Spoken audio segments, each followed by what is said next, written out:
Hello, everyone. What's up, adventurers? It's me, DMPaulG. Welcome to Lore Academia. Yes, another day for research in the Moonshae Isles.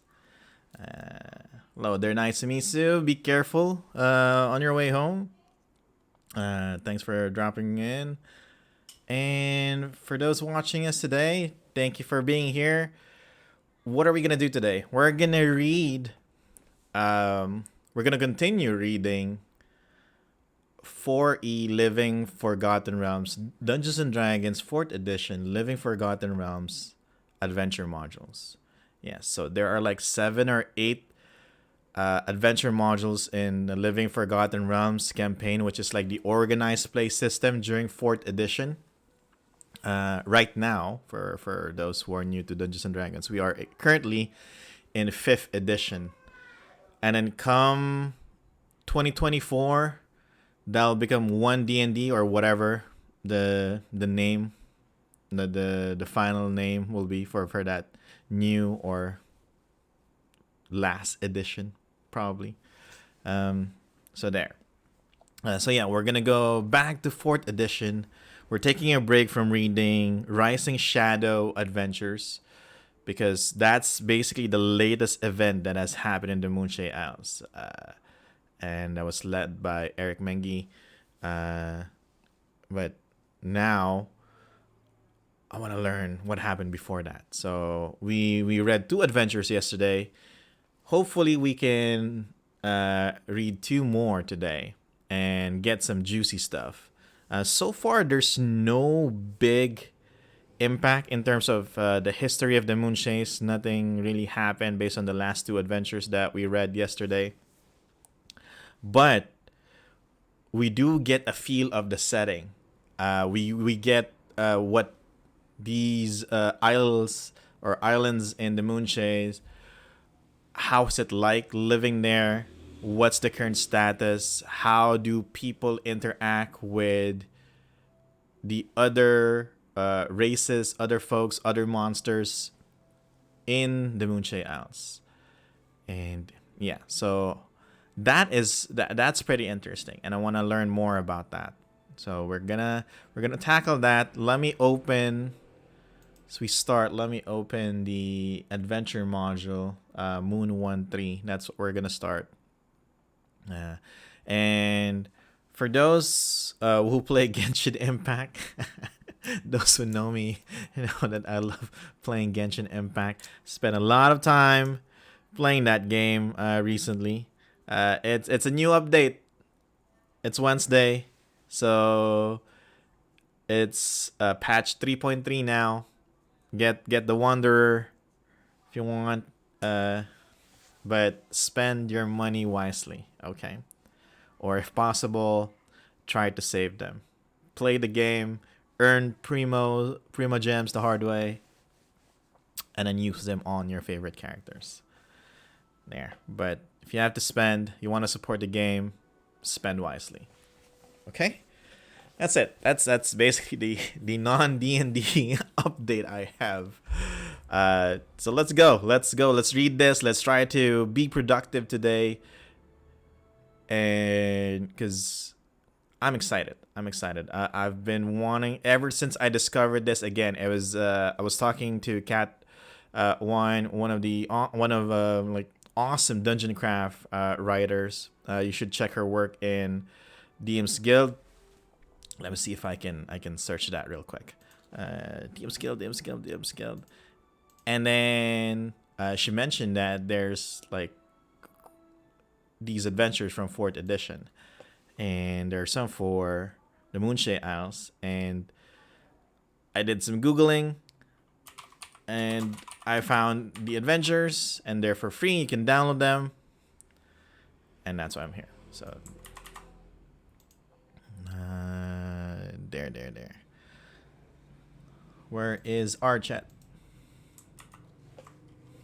Subscribe to me to get for his primo gems. Yeah. Yeah, so yeah, Ninja Gal is here. Yay. So I'm not alone tonight. And nice to meet who still has perfect attendance. So that's great. Good job, everyone. Nice to see you all here.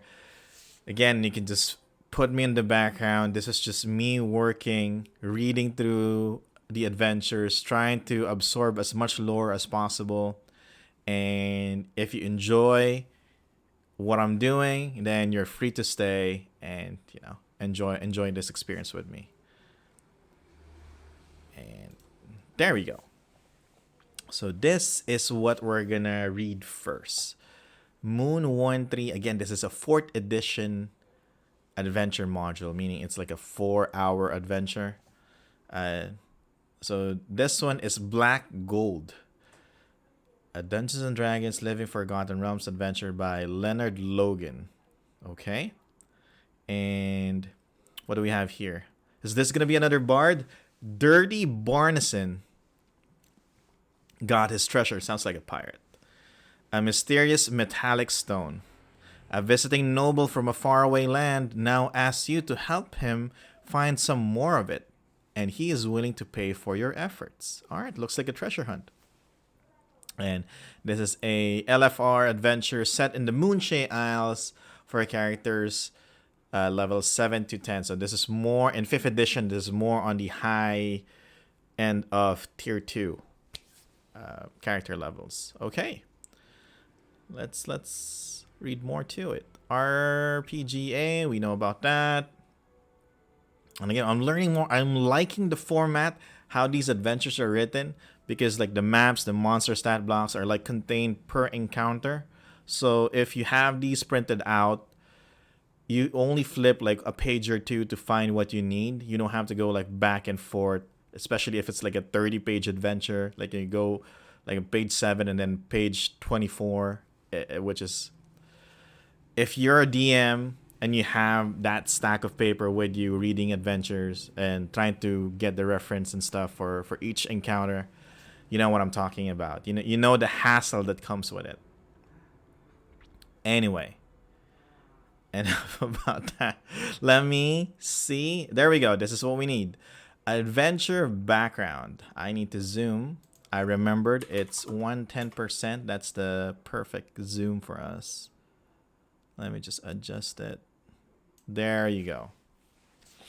Adventure background. The Moonshae Isles have had a connection to the Fey realm since time immemorial. Lesser known is the connection to the Underdark regions of the Fey realm called the Feydark. Oh, okay. One such connection exists under the hills far above Walsbury on the Isle of Alaron. It is in these hills that Dirty Barnison, a prospector of no repute and terrible hygiene, happened upon the body of a dead troglodyte. I have troglodyte miniatures. I haven't used them. I always substitute them for like cultist minis, but I have troglodyte miniatures. While exploring a cave, the troglodyte was victim of a cave-in that occurred a few days before. It is fortunate for Barnison that he hardly noticed the odor from the troglodyte due to his own pungent aroma. Barnison uncovered the body and relieved it of its unneeded possessions, including a piece of black gold. Barnison sensed the black gold was valuable, taking it to town to scrounge some food and drink from curious townsfolk. He meets a merchant from who buys a grubstick interest in Barnison's cave, which he hopes will lead him to the Feydark and the black gold source. The adventurers become involved when this merchant needs protection on his way to untold riches. Wow. So there's a Feywild, and then the Feywild has an Underdark section called the Feydark. Am I understanding this correctly? Because Feywild is technically like the exaggerated version of the material plane. right? So if you're like in a forest in the material plane, if you're in the Feywild, that part of the forest will be like overwhelmingly like surrounded by tall flora and stuff and other weird plants and all. And that makes sense if it's somehow like a image of hey, morning chaos hammer.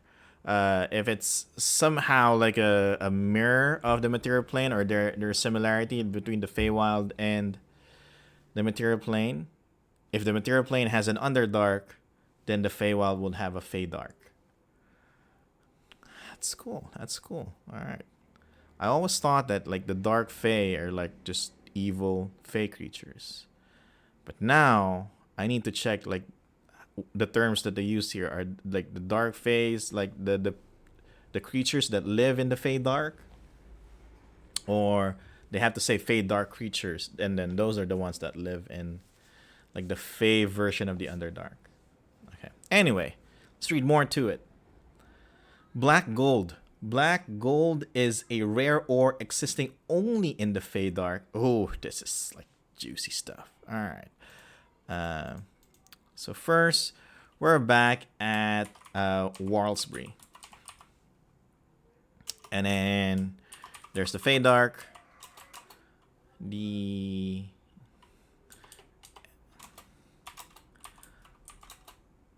Underdark in the Feywild and the Fey realm as they use it here, so we'll use that. And then we have for NPCs, actually let me put Feydark in places. Oh no, actually it's a section, so keep it there. Dirty Barnison. Dirty Barnison. Discovered black gold. And then we have items. So black gold, a rare ore that only exists in the Feydark. Okay, we have those.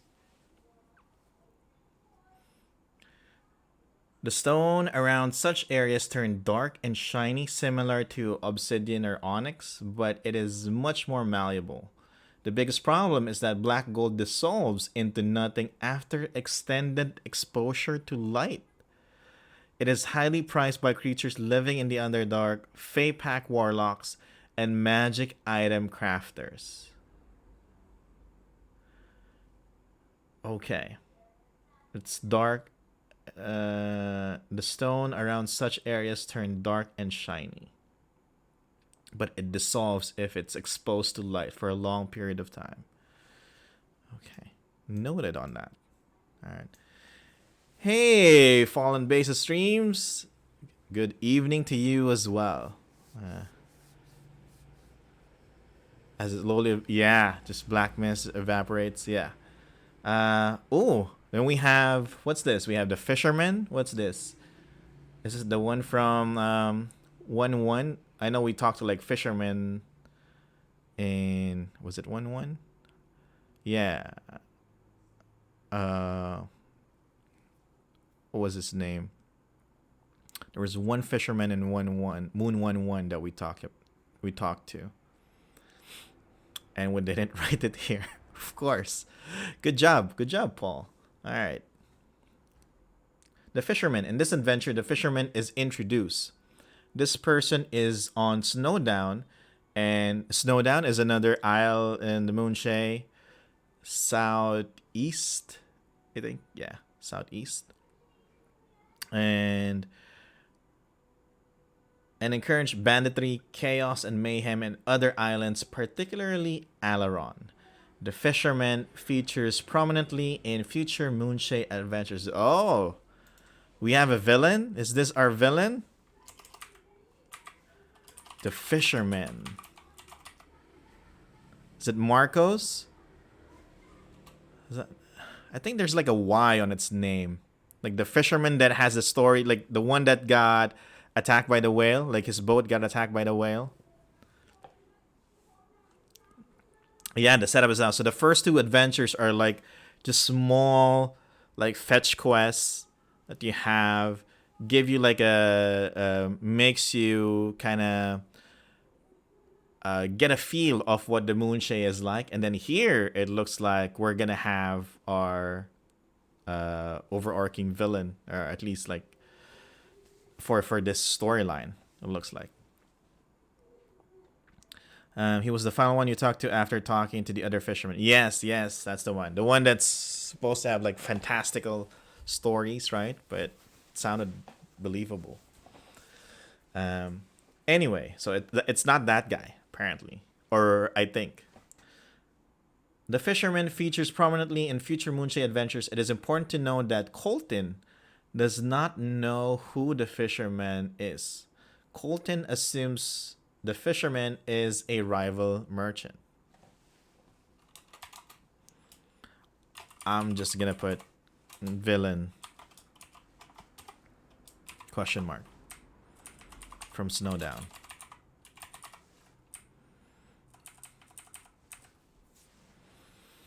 And then we have Colton. I didn't scroll down. There you go. And then going back up. All right, player information. And so this is what we read to our players. Your ship has docked in Walsbury on the island of Alaron. That. So if you played 1-2, you go around different islands and then you go back to Walsbury. So it makes sense. If you haven't played those previous adventures, then like if you're from Waterdeep or Baldur's Gate or Neverwinter, you ride a ship, then you dock here at Walsbury, which is like a hub for adventures too. So it all makes sense. That's good. That's good. There's it all comes together. I like it. The small village nestled between the mountains, the sea of Moonshae, verdant fields, and deep woods is a common place for adventures. Now this, I keep seeing these phrases from the past adventures, and now I'm seeing it here, so there's copy-paste going on. Today, a drenching... this one's new. Today, a drenching heavy rain falls upon Alaron. The streets are deserted as everyone heads for cover. We're back at the once Dry Toad Inn, which is one of the best places in town to avoid the rain that falls almost constantly on the village and to get a warm meal and some refreshing ale. Locals, travelers, and foreigners use this establishment. The stage at the Dry Toad has seen better acts than the three boring buffoons apparently the rage on the Dragon Coast. They slap, poke, and punch each other, then grimace with grotesque faces to elicit reactions from the audience of 20 locals and travelers. Only the drunk seem to enjoy their antics. Sitting at your table are other adventurers waiting for the storm to end. I like that there are performers here. Like every adventure, the first one, there's that bard, which is kind of like the focus on this, important parts of the story. And the second one, there's that tiefling dancer. And then here we have these stage performers, these three boring buffoons, these from the Dragon Coast, So I wonder if, like, the storyline lead talked to the authors and says, you know what, on every adventure, try to have like a performer here. That's gonna be our thing. Or the authors just kind of talked amongst each other and agreed that, to do that. So I'm hoping like in future adventures in 1-4 onward, Moon1-4 onwards, we're gonna see more performers or bard like people here. I'm enjoying these little snippets that we're getting. So yeah. Have the characters introduce themselves at this time. Visiting characters from far off lands are mixed in the crowd, gathered here today. So we have a lot of foreigners. Nearly all the locals are human of mixed folk and Northlander heritage. At the Dungeon Master's discretion, if a character is a performer, he or she could be featured here instead of the 3 buffoons on stage. So if you have a bard or a performer in the party, you can replace the ones that we have here in the adventure.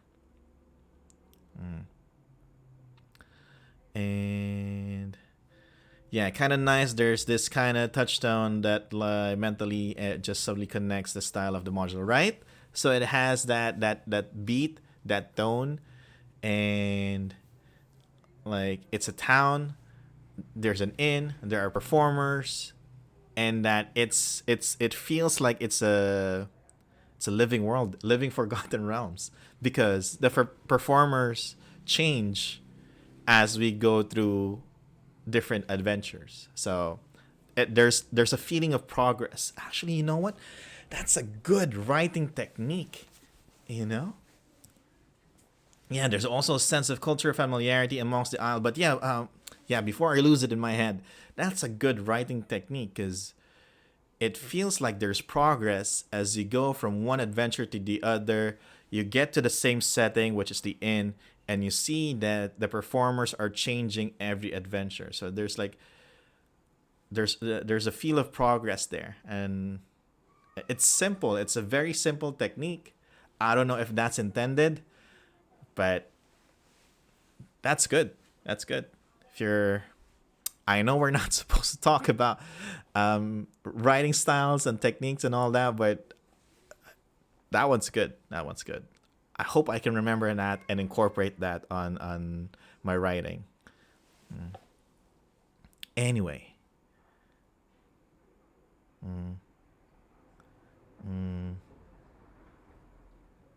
No, what do you mean? No, how come? What do you mean? No, I agree. It's just I don't know what you're asking.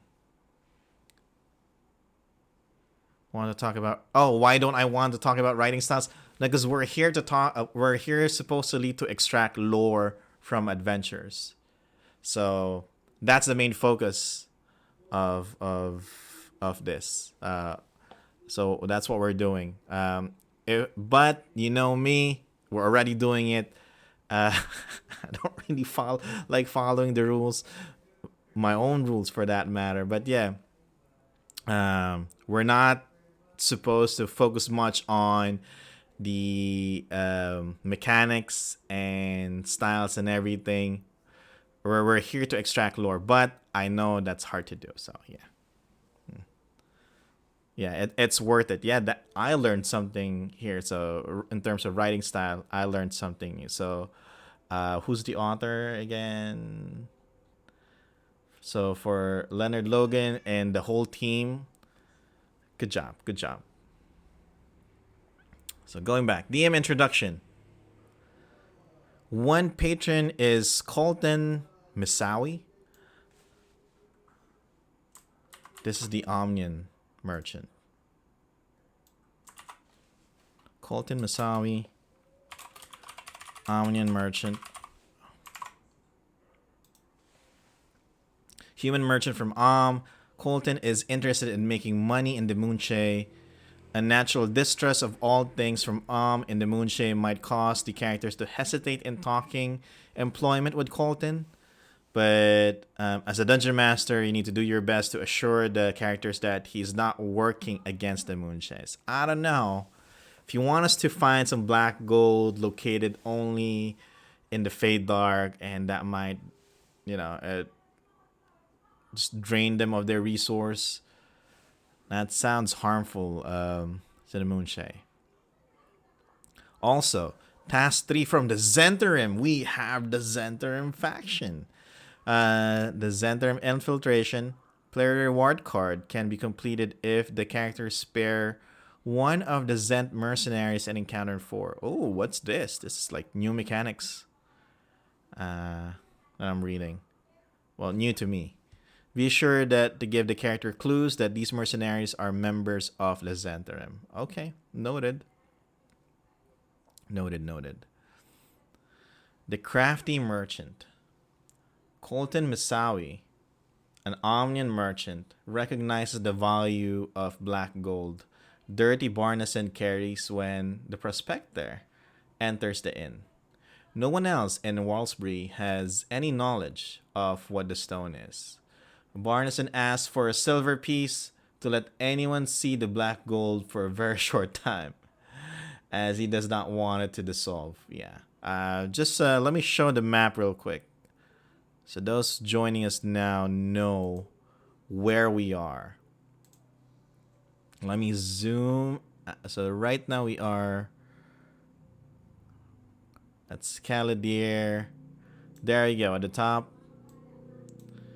We're here. We're in the Isle of Alaron. And then let me zoom out. Might have zoomed out too much. But yeah, we're there. So we're in this Isle of Alaron. And then Snowdown is right down here. That's where the fisherman is at. Okay. And then Walsbury.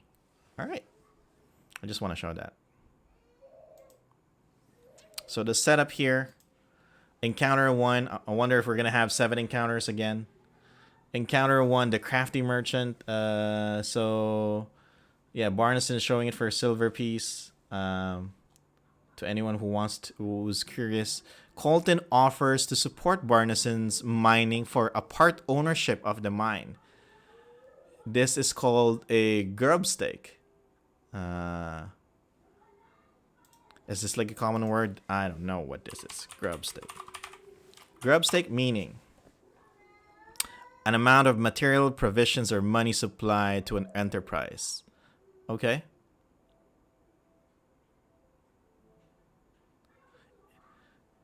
Originally a prospector for ore. Okay. In return for a share in the resulting profit. Okay. Barneson realizes that he was lucky in finding the stone on a troglodyte body, but he knows the value of coin of any denomination and accepts a generous benefactor. Having struck a deal, Colton asks the party to protect Barneson while Colton puts together a team of miners and guards to establish a large mining operation. All right. Good to know. Colton is a polite, educated man with a clean accent, while Barneson is a poorly educated drunk who speaks very bad common. Okay. As a dungeon master, cannot overemphasize the poor hygiene and the stench that emanates from Barneson. Barneson does not realize his own shortcomings. Have fun with it, but keep it tasteful and funny. Will do. Will do. Okay. But this is a good thing because obviously in the real world, it doesn't matter where you're located. There's always going to be like bad people and good people, right? So, but here in the Moonshae Isles, they're kind of painting the Omnians as like the villains, like the enemy, like they're bad people, because they're kind of draining the Moonshae Isles resources. They have occupied one of the island, like colonized one of the island there, which is Snowdown.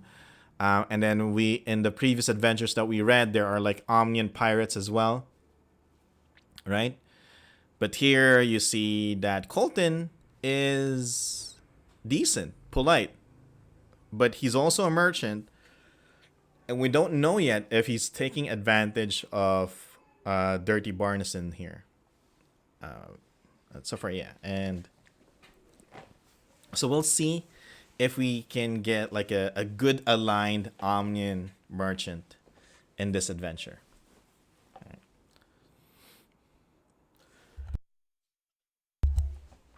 Okay, what do we have? The front door swings open, revealing a loud cackling of a broken and bedraggled prospector with a filthy stench that precedes his physical entrance.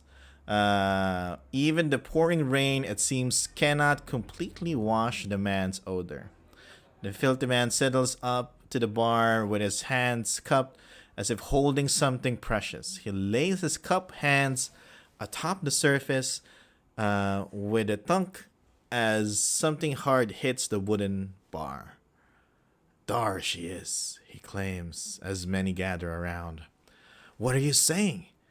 There ain't nothing there but a worthless rock, dirty Barnison, says Seamus, the innkeeper. Oh, we have Seamus back. All right, I like these. Like we have like the same cast here, same NPCs.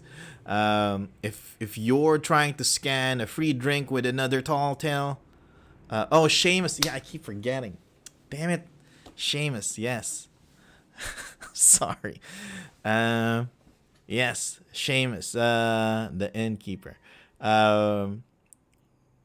Where was I? I lost it. If you're trying to scam a free drink with another tall tale, find yourself another crowd. Just as another patron brings a light closer, you catch the slightest gleam before Barnison cups his hands abruptly, pulling them close to his body. He turns and says, "Bah! You ain't for believing, then you ain't for rewarding. I'll take me treasure elsewhere."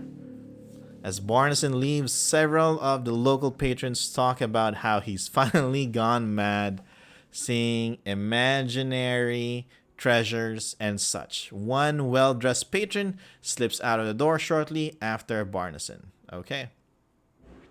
If the characters go outside and listen in, two men's conversation, proceed to waiting inside. If they follow Barnison and Colton outside, they hear the discussion described in handout 1. All right. We'll read that later. Allowed the characters to read the handout aloud. Read it to them. Okay. But in short, Colton thinks he is taking advantage of Barnison, and Barnison thinks he is taking advantage of Colton. All right. So we don't have a lawful good merchant. I thought you're the one, Colton. Thought you're the one that gonna make us look like not all Omnians are bad, but you're thinking that you're taking advantage of Barnison, and Barnison thinks he's taking advantage of Colton. All right, and neither wants to have intruders mess up their good deal. All about gold pieces, yeah, you know. I had high hopes for Colton. Anyway, if we wait inside, Barnison returns and heads to the bar while the stranger looks around the room until he sees you, approaches briskly. "Adventurers, I'm in need of your assistance and offer a good coin for a job. I'm Colton Masawi, and I have just obtained a grub steak from Barnison over there. I ask that you protect him for 2 days, when I shall return with supplies and recruits for his mining endeavor. Do we have an agreement?" And the characters may have questions, and this is what we'll learn. How much does it pay? 20 gold pieces for 3 days of work. That's a lot. There might be more in it for you when you set up the mine. Yeah, if you get a lot of that black gold, sure you'll earn more. If they ask Colton where he's from Am, but don't hold that against him. What is he mining for? A valuable, malleable ore, cold black gold. Why do you want this ore? This is important. He says that is quite obvious. Well, okay, it's valuable. I thought it's magical or something. What is this stone? It is a raw ore that can be processed into metal by a skilled craftsman, not unlike gold. However, it is known for being both lustrous and very dark. What should we expect? Any sort of natural hazards or beast. Okay. Why does he need to be protected? He must show me exactly where he found the stone. I don't want anything terrible happening to him while I get to the mining operation setup. If this venture provides fruitful, I will see what can be arranged. If the characters want some black gold. I didn't see anything in his hands. The light inside is less than adequate for seeing such a dark ore. Wait. So does it dissolve when it's exposed to light, or does it just turn invisible? Because if it turns invisible when exposed to light, that's a great ore, right? That's definitely like a valuable material. But if it dissolves, that's different. Black gold dissolves into nothing. Okay, so it dissolves. Disappointed again.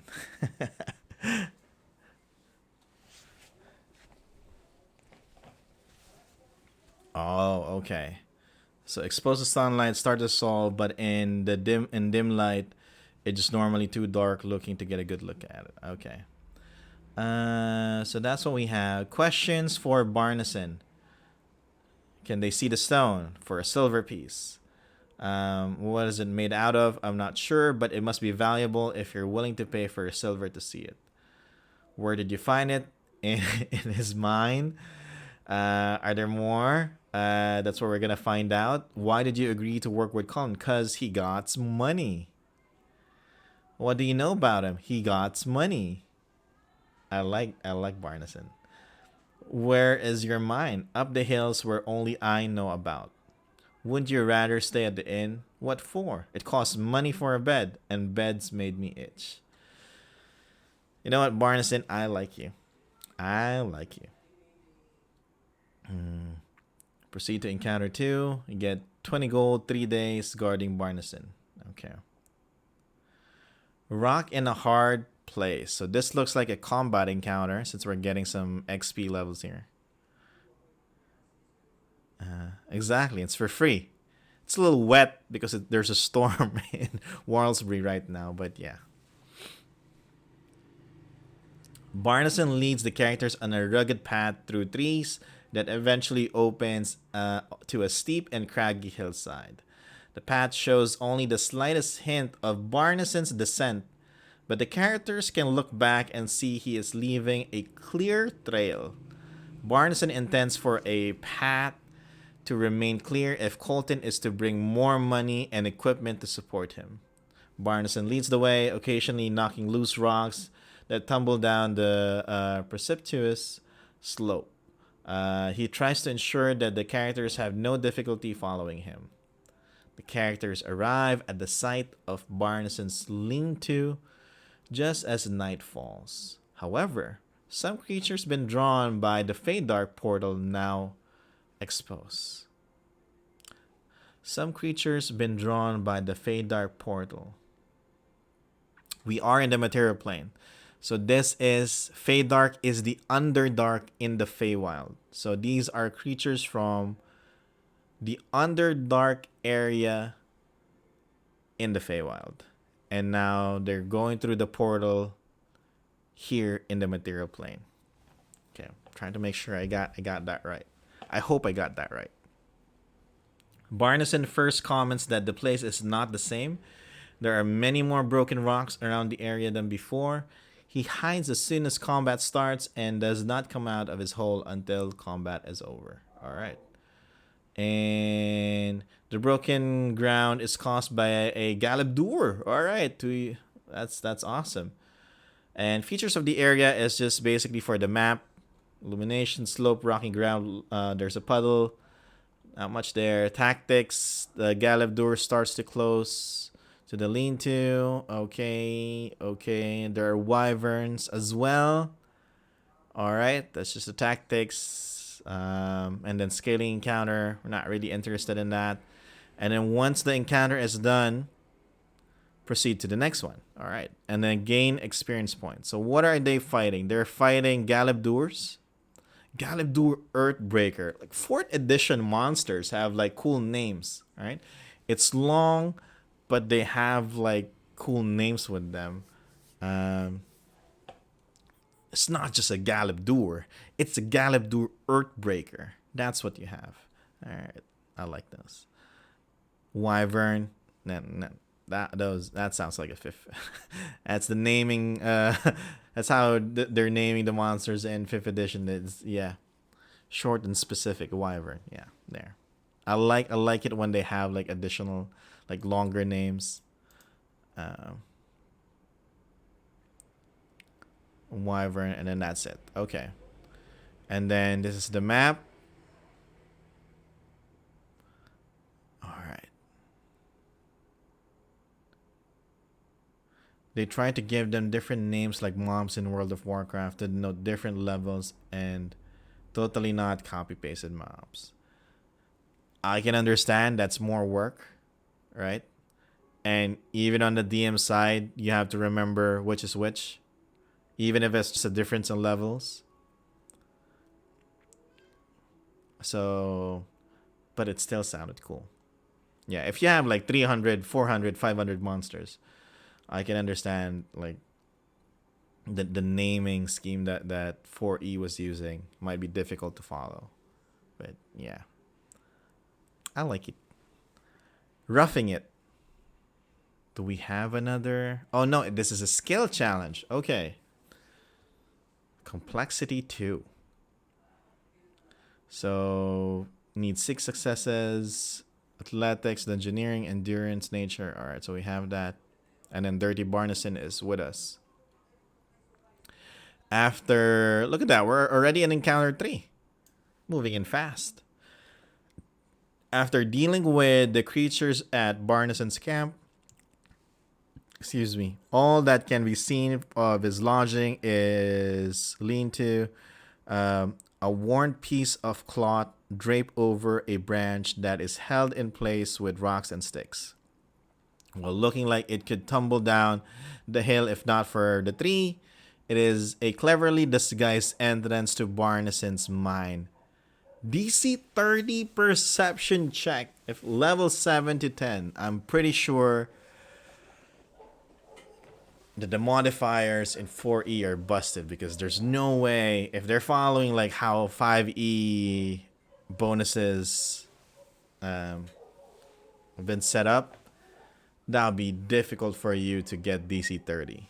I think DC 30 is like the highest DC rating you can supposed to give in an encounter.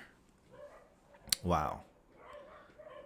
But it looks like Barnison's camp, but it's actually the entrance to the mine, and basically it's a cover-up made by Barnison. So Barnison might be a genius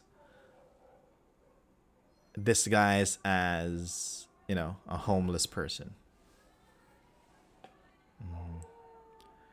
Okay. Definitely we're higher in 4E. It was like +1 each level compared to the proficiencies that go up every 2 or 3 levels in 5E. Yeah. So following Barnison, you find his home in no more than a lean-to against a scraggly bristlecone pine with a scrap of cloth for a door.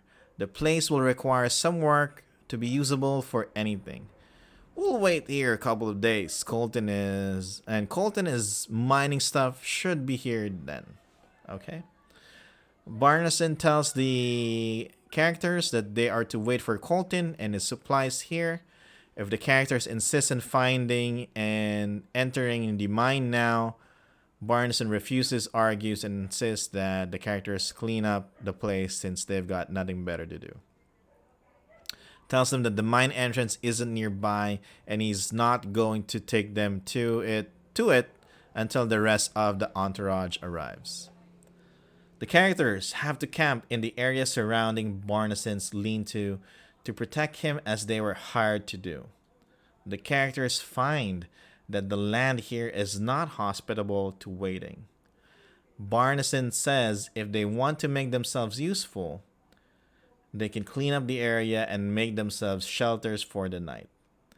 If the characters cannot be convinced, this counts as a failure in the skill challenge. Okay, noted. If foolish enough to leave Barnison alone at night, he is killed by mercenaries and that's employed by the fisherman, and you can feel free to end feel free to end the adventure basically at this point.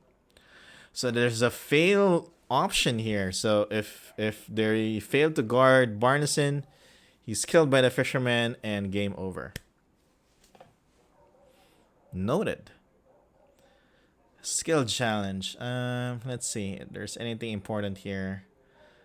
Fatigue for a map area encounter 2. Skill challenge is to make the area more hospitable. Squares. Alright, there's a map. Skills. What do we have? So athletics. If you do athletics, you can physically manipulate the terrain to make it more hospitable. Engineering. Create protective areas. Cover for concealment that have shelter them from outside assault. Nature check. Creative use of terrain features. Alright, this lore wise there's really nothing here. Secondary skills.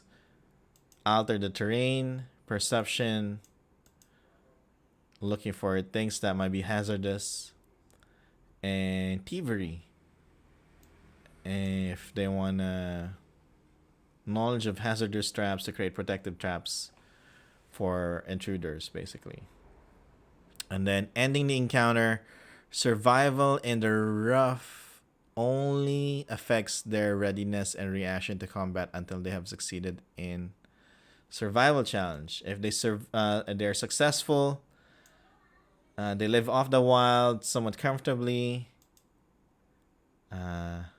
Suitable. What is this word?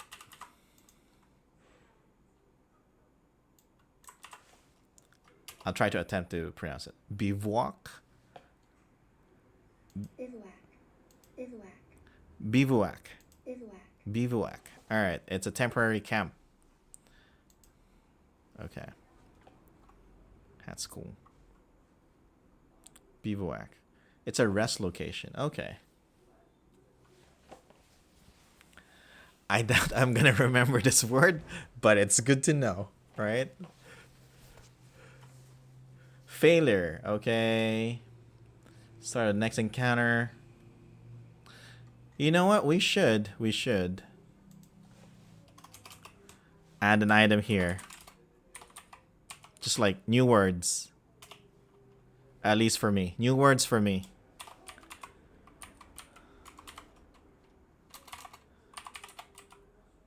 Temporary camp.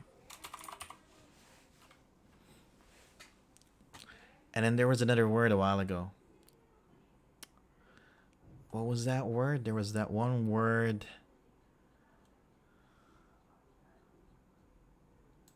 Of course I've forgotten already. Yeah, but I know there was one other word that we looked at. Oh, it's probably in Google because I tried to look. Grub steak. There you go.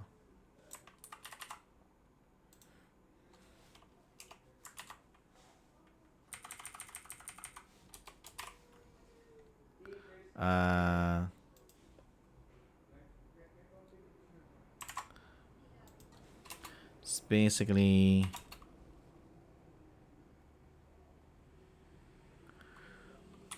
supplying materials, help in exchange for a share in profit. There, right? So we learned some stuff too. Put an associative word with the word you have, so yeah, that's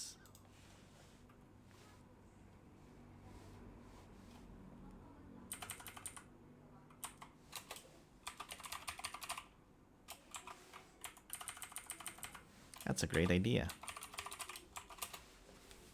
We're all learning here. I knew it. I knew it was the right call to put educational as one of the tags for the stream.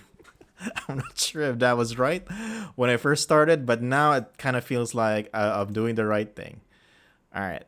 So we learned some new words. We have two new words. And then experience points and the skill challenge, and then that's it. Not much lore in encounter 3. All right, encounter 4. It looks like this is gonna be fast. All right. Tin roof, rusted. Combat encounter. From what it looks like, you have human archers. You have a tiefling wizard, human lackeys. Okay. At sunrise, Dirty Barneson comes out of his lean-to and builds a campfire for breakfast. Oh, these are the Zent mercenaries. Okay. Zent mercenaries hired by the mysterious figure called the Fisherman. Oh, I love the Zentarim faction. And it looks like the Fisherman is working with the Zentarim. That's awesome. Is he part of the Zentarim or just hiring Zentarim mercenaries? So yeah, the fishermen are intent on gaining control of the mine before Colton arrives. They attack the camp as the characters are settling in for a meager meal on the second day. The noise of their approach is covered by the rain and the crackling of wet and sappy wood burning in the campfire. And okay, so we have perception checks. The characters should be placed around the campfire unless they are specifically working on a personal task. Adjust the read aloud text. Okay. Let's read the text aloud. After a night of roughing it, Barneson's crackling campfire cooks a meager breakfast. Suddenly, several cloaked men surround your camp and attack. A combination of crackling fire, drizzling rain, and an ample cover allowed them to sneak into your perimeter unnoticed. All that skill checks you made in the previous encounter are useless because they still got close to you. Yeah. Or not, let's see. Barneson slips into his lean-to at the first opportunity to avoid combat. Alright.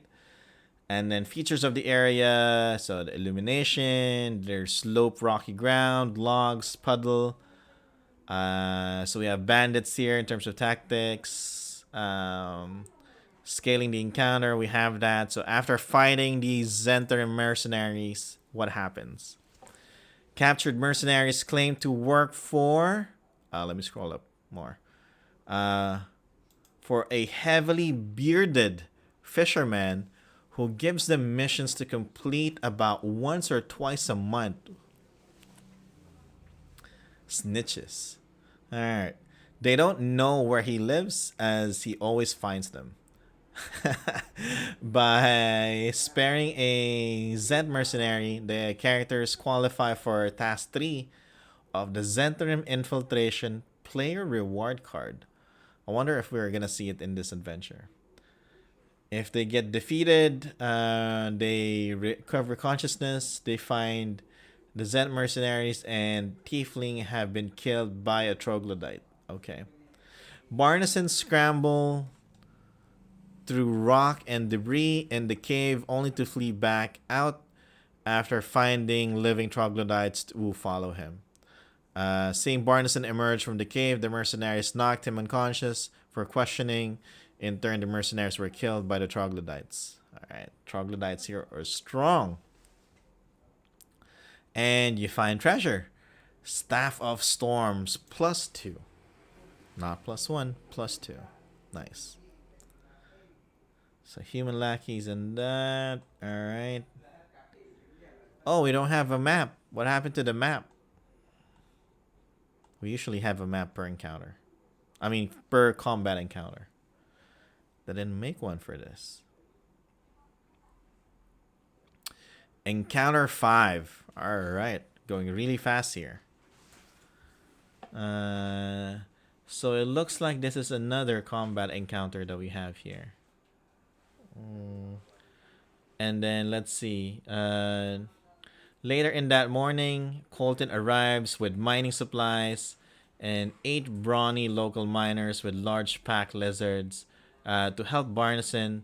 He asks the characters to make a foray into the mine and instructs the others to prepare mining sleds and sort the equipment used in hauling ore. Colton offers an additional retainer, 30 gold pieces. Alright, so that's 20 plus 30. You got 50 gold pieces. You're lucky if you get to work with Colton. And survive. Don't set up camp, Barneson dies. Literally lose a fight to mercenary, Barneson lives. Yeah. I don't know. Uh, that's funny. Where was I? I lost it again. Second paragraph here. The entrance to the mine is obscured by Barneson's lean-to. Barneson's hut covers from entrance to the cave so cleverly that no one would notice it without a thorough search of his. You need a DC 30 check, perception check to find it. That's how good it was hidden. All right. He clears the way into the cave so that the characters can get to work. Foul stench that only slightly overpowers Barneson's own emanates from the cave. The characters remove a lot of rubble and uncover a dead troglodyte, the one that carried the black gold that Barneson got. The troglodyte has a number of runes and other symbols tattooed on its body. Okay. None of those tattoos are magical, and they seem to have no real meaning to the characters.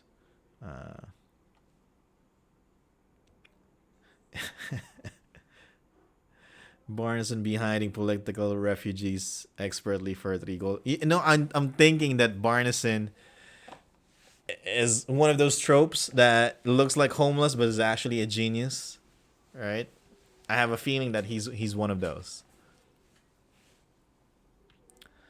And okay, parlay with the troglodytes. It is possible for the characters to parlay with the troglodytes instead of simply fighting them. This is only possible, however, if one of the characters speak Draconic. Alright. If you cannot speak Draconic, then you have to fight the troglodytes. Doing so requires diplomacy check, gift of food, or items can give you like modifiers, bonus for the check, and offering a dead body to them with an explanation, more bonus. Okay. The troglodytes know the following information they are willing to share. They know where a lot of black gold can be found. It is close to the Dark Gate. Oh boy. They are surprised that the surface dwellers have not attacked them and are curious as to why. They are surprised that the surface dwellers have not attacked them and they are curious why. So they've been to the surface but they're not being attacked? Okay, noted. They are willing to trade some of the black gold with the surface dwellers. Oh, look at these troglodytes thinking of business right away. Hey, we're here in the caves. We found some black gold. We're willing to trade it with you. I like how they're thinking. So this is all just one big business adventure. Any action that could be perceived as hostile. Alright, so probably going to be attacked. Features in the area. There's a cave-in. So it's hazardous. Illumination. There's a water tile. There's no water in it. Okay. Tactics in terms of attacking or fighting the troglodytes is here. Again, we're not really interested in that. Scaling the encounter. We don't need that. So if you do fight the troglodytes, this is what happens after the encounter. If the characters defeat the troglodytes, or if they are they successfully parlay with them, they gain more of the ore as well as a map of the tunnels for Colton to use. The troglodytes also have an item on them that belonged to a dead adventurer they ran across several weeks ago. This item can be taken from their bodies or traded for with the body of their comrade. Okay. And if the characters parlay with the troglodytes, you go to encounter 6. If they defeat the troglodytes, you go to encounter 7. We're going to go through both. All right.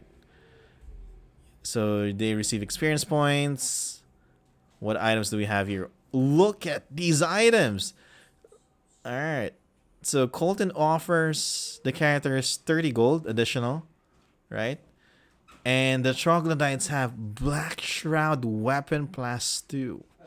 I don't know what it does, but it sounds cool. Black Shroud Weapon +2. So does it give like does it have like Black Flame or something? And then you have a Shadow Flow Armor +3. Oh, we're getting +3 weapons now. It's like getting the good stuff here. Man, I wish I know what these items do. We need 4 source books. If the characters defeat the troglodytes, they find on one of them a map showing the way to the portal. Excuse it. I can look it up. Yeah, I remember. Yeah, you told me, Chaos Hammer, that you have like all the 4 books. You don't use them, but you have them. But yeah, because they all sound cool. Like, what item do you have? I have a Black Shroud Greatsword, right? That comes together with a Shadow Flow Armor +3. That is just like pure D&D talk. When you when you talk to someone and you say those words, that's nerd talk right there. It's amazing. So okay, you get a map. You basically know the location where the black gold should be at. Each character collects 50 to 75 gold pieces from the troglodytes. Alright, so they get money. Alright. Okay, stats. Do we have map also? Yep, we have a map. There's a Fey Dark Portal. That's a lot of troglodytes. Okay. Encounter 6. We're almost done with this adventure. Holy crap. We're almost done. Encounter 6, Out of the Mine. Okay. Another combat encounter. So after fighting the troglodytes, look, it's another combat encounter. Oh, sorry. It only takes place if they parlay. So if they didn't fight the troglodytes here, they get a combat encounter. I need to control myself to just automatically assume what happens before finishing reading what's in front of me. So if they parlayed, okay, so they fight 2 Rage Drakes and Berserker Savages. So here in 5th edition, you only have Berserkers. Here you have like Berserker Savages. Nice.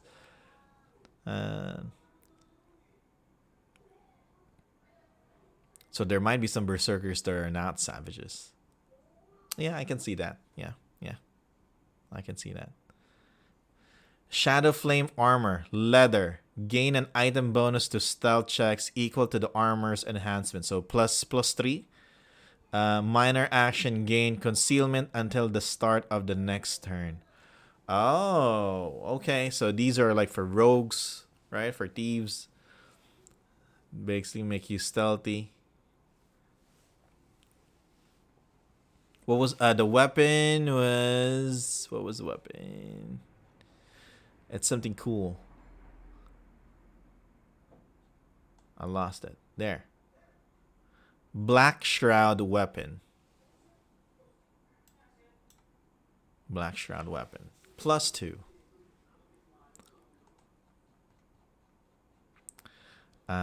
Anyway, encounter 6. So setup, you fight. Some of Colton's hired help have prepared to ambush the adventurers when they come out of the mine. Okay, this combat only occurs if they did not fight the troglodytes. It's underlined. Dungeon Masters, make sure you follow that. Alright, so features of the area, tactics. There's really nothing much here, but there is the following rounds. They use the Raging Mount. Okay, +2 to attacks. So this is just an alternate combat encounter. Lore-wise, there's really nothing here. The Savages work... Oh, wait. The Savages work for the fishermen, but do not know the previous group of mercenaries. They do not know the Zentrum. Oh, so the fisherman has been hiring other folks. All right. Not just from one group, but from different circles as well. They do not know more about him than the previous group did. They respect the character's power and report back to the fishermen if able. Their mission was to assure that the area was clear of monsters. When the characters parlayed, they assumed the area was no longer clear. Okay. Experience points, gold, no treasure.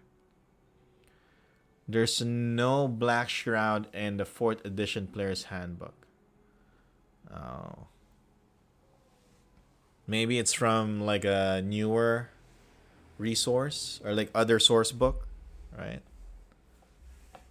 I have no idea. I haven't touched a 4th edition source book, so I don't know. Encounter 6, Rage Drake, you have that. Berserker Savages, okay. And then we have a map. Back to the entrance, up above. And are we at the last encounter? Is this it? Oh, yeah, that's it. That's the mine. Okay. Let me try to absorb what we just read. Because encounter 7 is we're back to the mine. We're back to Walsbury. So it's just protecting what's his name? Barnison until Colton gets there to the mine. And then once Colton is there, or yeah, they go to the mine, they discover some troglodytes. Either they fight or they parlay, and the troglodytes actually wants to sell them black gold. They're willing to give them a map as well, and the black gold is close to the Fey Dark portal. And then that's it, because the black gold is near that location. Technically, that's the quest, right?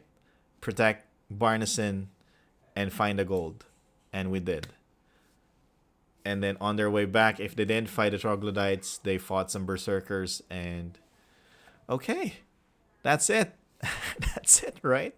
Setup. So after a few more days of mining and hard work, Colton and Barnison have gathered a few nuggets of black gold.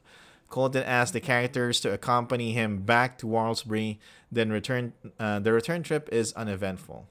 Okay. Use this encounter to allow the characters to talk to Colton a little more. All right, so this is we want more information. Colton, give us more information. There's no inherent difficulty or particular checks here. At this time, Colton should explain what the black gold is to the characters and why it is so valuable. Yes, tell us. If because the fisherman, the villain in the storyline wants it too. So why? Why does he want that? He does not know who the fisherman is. He knows many of his kinsmen are very interested in the Moonshaes and their resources. He's not surprised. Okay, about what? He prefers to do things the right way to avoid alienating people. Oh, look at that. So maybe... So take advantage. So he's what? Like lawful neutral? Right? Say. He tells them to be on their guard and to keep an eye open because is not part of the lands of intrigue. Okay. He's not surprised about the fisherman being a threat. Okay. He didn't say what the black gold is about. Colton should explain what the black gold is to the characters and why it is valuable. He does not know who the fisherman is. He knows that many Omnians want the resources, or they're interested in the resources here in the Moonshaes. He prefers to do it the right way when he works. He tells them to be on their guard to keep an eye open because is not part of the lands of intrigue for nothing. But it doesn't answer.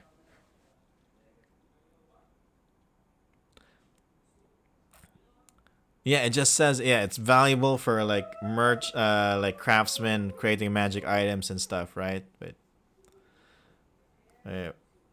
I want to know like why is it only found here, or in the Moonshaes, or near that in the Fey Dark area, or in the caves near the Fey Dark portal. I guess we're not getting that answer. But yeah, you have the sentence here, but they didn't really explain it. So conclusion, Colton wastes no time in Walsbury. He hires a number of additional miners, pack animals, mining supplies. He thanks the characters before heading back to the nascent mine. Okay. He promises to keep the characters updated on how things go at the mine. Colton tells the characters of a local wizard.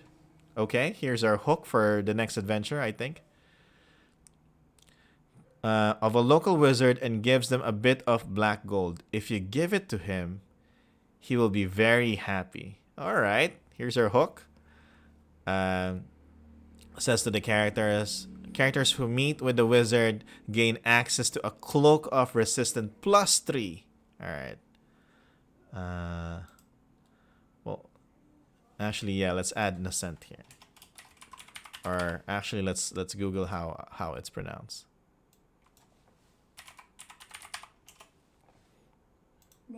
Nascent.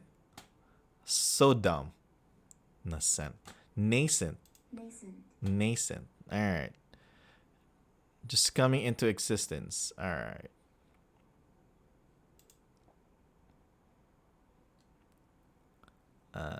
Where is that?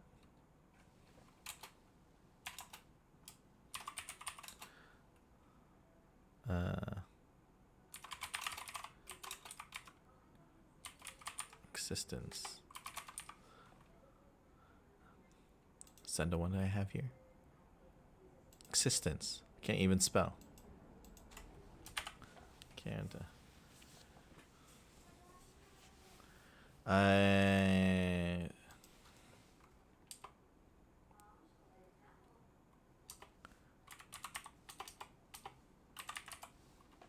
There. A lot of time you hear the word in reference to superpowers. So here is nascent powers. Oh, okay.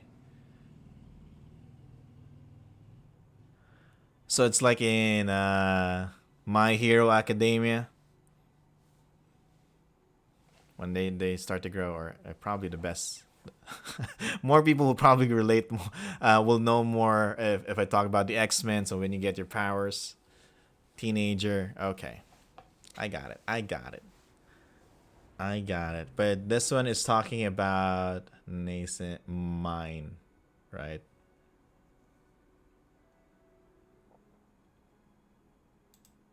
Got it. And then that's it. That's the adventure. That's what we have.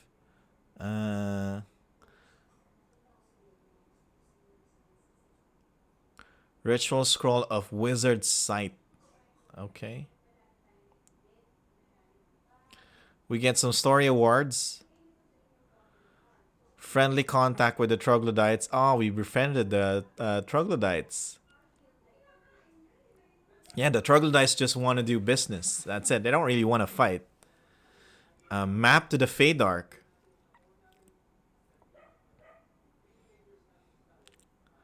Way to reach a dark gate. It leads to the Feydark. An enmity of the fisherman.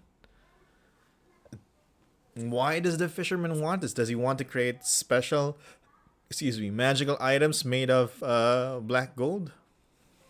I hope we get the answers to that. And then adventure questions, which really is nothing.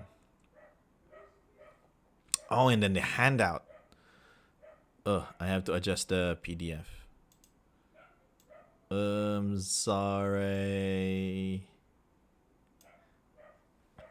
The handout at the beginning. If you follow Colton and Barneson when they're trying to make a deal. So, Colton, please, good fellow, stop so that I may ask a favor of you in return for a favor for you. Jingles his coin pouch. I'm not selling me treasure, but I will give a closer look, see for a bit of coin. Yes, please, I would like to look at it. For a silver? Sure, mister. Look all you want for a silver, but don't think of keeping it for yourself. Pulls out something from his pocket. Ah, yes. Looking it over quickly and then replacing in its rags for Barneson to put away. Please keep it safe. I have a different proposition for you. Are you interested? Your coin seems good enough for me. Biting the coin with a ruined tree. What are you wanting? You have found this rock mining in the nearby hills, yes? Sure did. Would you be interested in continuing to mine for more of the stone if I were to provide financial backing? If you're paying for it, then sure, mister. I got nothing better to do. Would you be willing to share ownership of this mine with me for an even share of 50-50, basically, of profit? Well, I guess so, since your foot in the bill. And put your mark here, and we have a deal. This is happening outside the inn while there was a storm. Damn you, Colton. What a businessman. Knows what he's doing. Pulls paper out, has Barneson sign it. This is between you and me. You might want to keep your treasure safe. I have to get some supplies and more labor, so I'll be back soon. I will need directions to your mine for when I return. Barneson, a pleasure doing business with you. I think I'll get me a drink now. All right. Colton, yeah. Colton coming in quick. Doesn't matter if there's a storm. Doesn't matter if he's dealing with like a person that really smells bad. It doesn't matter if he's in a foreign land. Business is business. And look at that. He found some black gold and he got basically is making 50% out of it. What a Chad. Okay. And that's it. This is the last page. We finish MOON1-3. Good job to us. Let me scroll to the top. If I can find. There you go. Black gold. We did it. That was fast. It's just we found black gold. Dude founds black gold. We want to find more black gold. We go to a mine. We found the black gold. There's a portal there as well. And then we go back. We fight some berserkers or troglodytes. And that's it. Yeah, kind of short compared to the previous two adventures. Yeah. But that's good for us. Because that means we have more time to read one more adventure, right?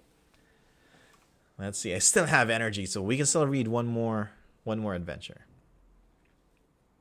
And I'm thinking as well before we switch to the next one. So what I do is I write adventures. What else do I do? Yeah, and then I work with people. I collaborate with very talented people for them to write adventures with them and kind of write stories with them as well. And when it comes to writing, you're basically squeezing out the concept, the stories you have in your head, and then transferring that, converting that into words, and then writing it in a piece of paper in Microsoft Word or in Google Docs, right? And that drains your brain. That drains a lot of energy, mental energy. And at times, for you to be able to write that, you need discipline and focus to be able to get all of that that's in your head into writing. And sometimes writers fail to do that.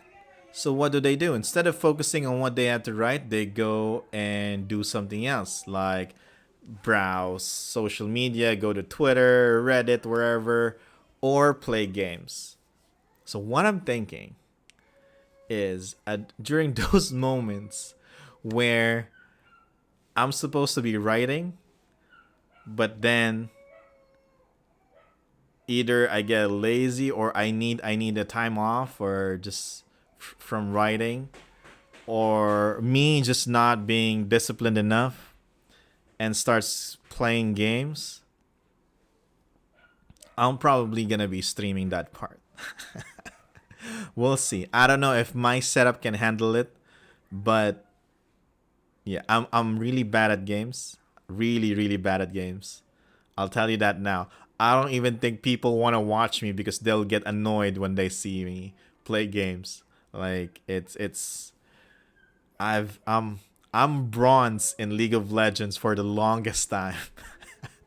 Because my reflexes are slow and everything. I like playing JRPGs where you press one button and they do like 5 minute cutscene and stuff. Right? Those are the games that I like to play. But there are some games that looks cool and I want to play.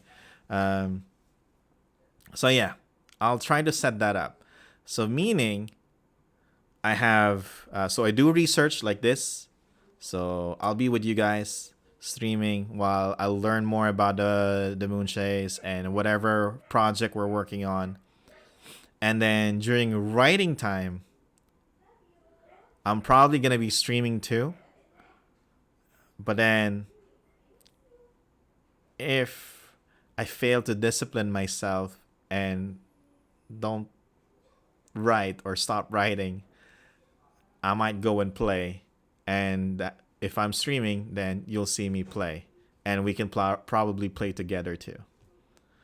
Uh, waiting on me to join Dota 2.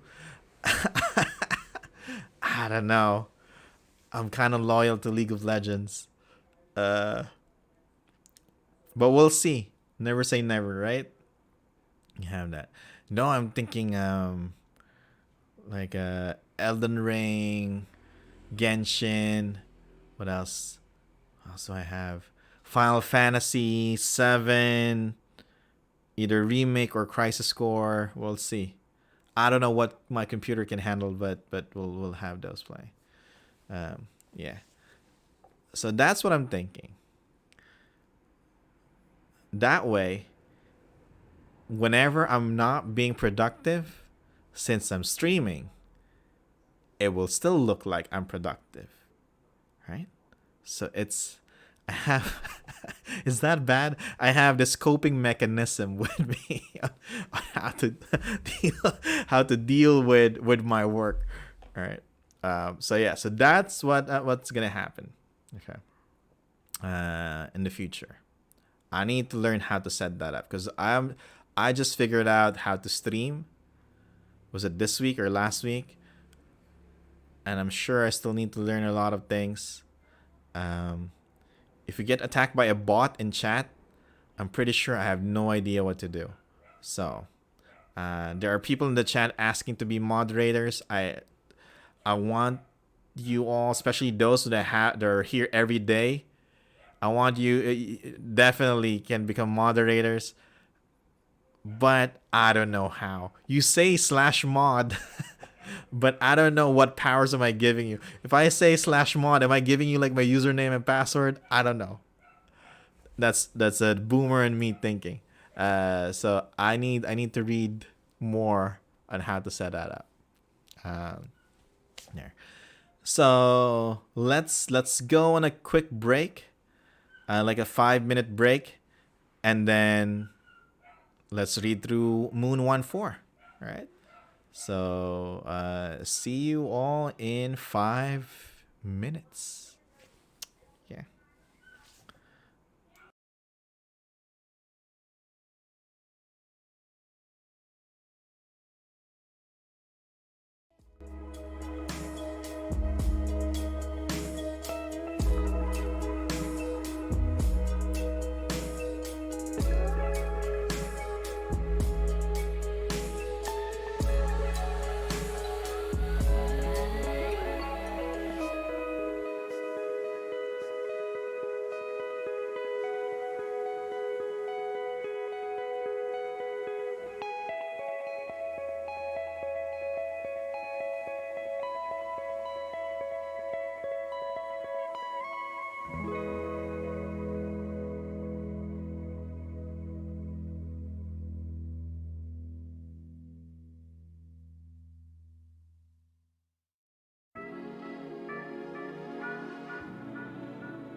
And we're back.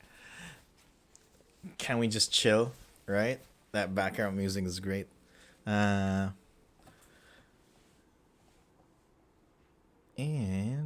let's see. Uh-oh. Look at that title. For those who've been joining me in these streams, you see Black Blood. We have a great idea of what's to come. Right? Poor, if this is gonna happen in Moray, poor Moray. Yeah. We'll see. So this is MOON1-4. MOON1-4 Black Blood. Again, a Dungeons and Dragons Living Forgotten Realms adventure. This one is written by Jean-Philipe or JP Chapleau.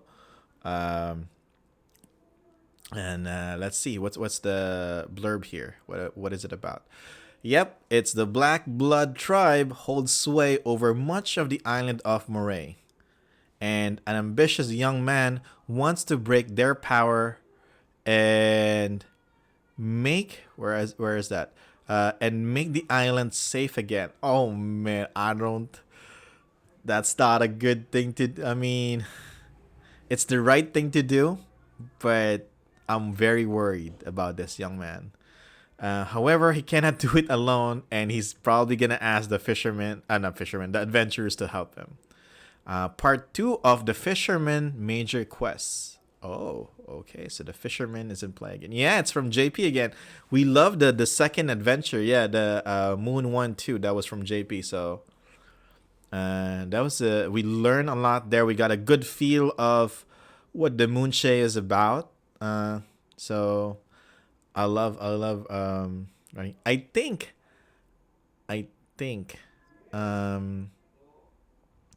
Jean-Philipe, JP, and Sean Merwin are kind of like the leads for these adventures. Like they're like the storyline leads because it's being reviewed by them. Like the previous adventure, it has JP and Sean Merwin's name on them. So I have a feeling, I'm not confirmed, I'm just assuming stuff that they're the ones that kind of making these storylines. All right. I think we're going to go back to Moray. And we need to prepare for the worst. All right. Zoom the PDF to 110%.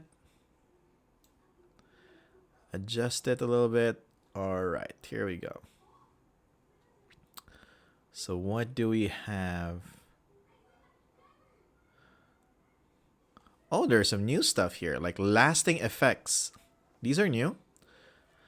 So sometimes a character suffers from lasting effects that isn't really resolved before the end of the adventure. 2 most common lasting effects are the death penalty and diseases. So if it's the death penalty, it suffers -1 penalty. Yeah, like the race dead effect. Until they have reached 3 milestones. Okay, so 3 adventures.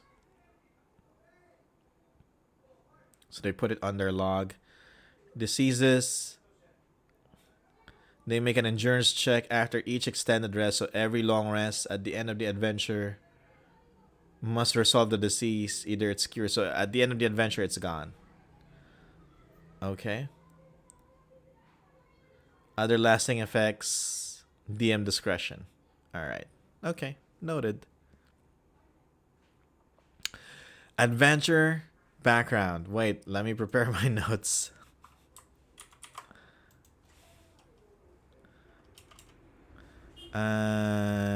Places. Dark portal. At the Black Gold Mine.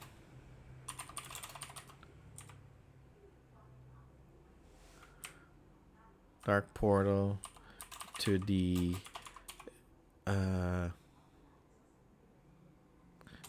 Feydark. There you go.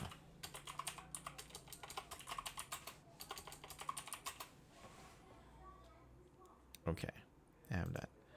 And then we have MOON1-4. So we're back at the island of Moray. Where are we gonna be? So Moray Island. Though human settlement still exists on the coast of Moray Island, Malarites, those who follow Malar, and their humanoid servants control most of the interior. The civilized settlements under constant threat from the Malarites. Okay. Moonshavian authority on Moray is limited to small enclaves. One of the biggest groups of Malarites is the tribe known as the Black Blood. This powerful group has been growing more organized of late, and their attacks have grown bolder. Yeah, in 5th edition, in the last Moonshae Rising Shadow adventure that we read, Defenders of Kaer Morhen, the Black Blood tribe just literally invaded, occupied Kaer Morhen. Like full on assault. That's what happened. But this is before that. One of the biggest groups of Malarites. Yeah, we read that. So not all who belong to the Black Bloods are lycanthropes or even Malarites. Interesting.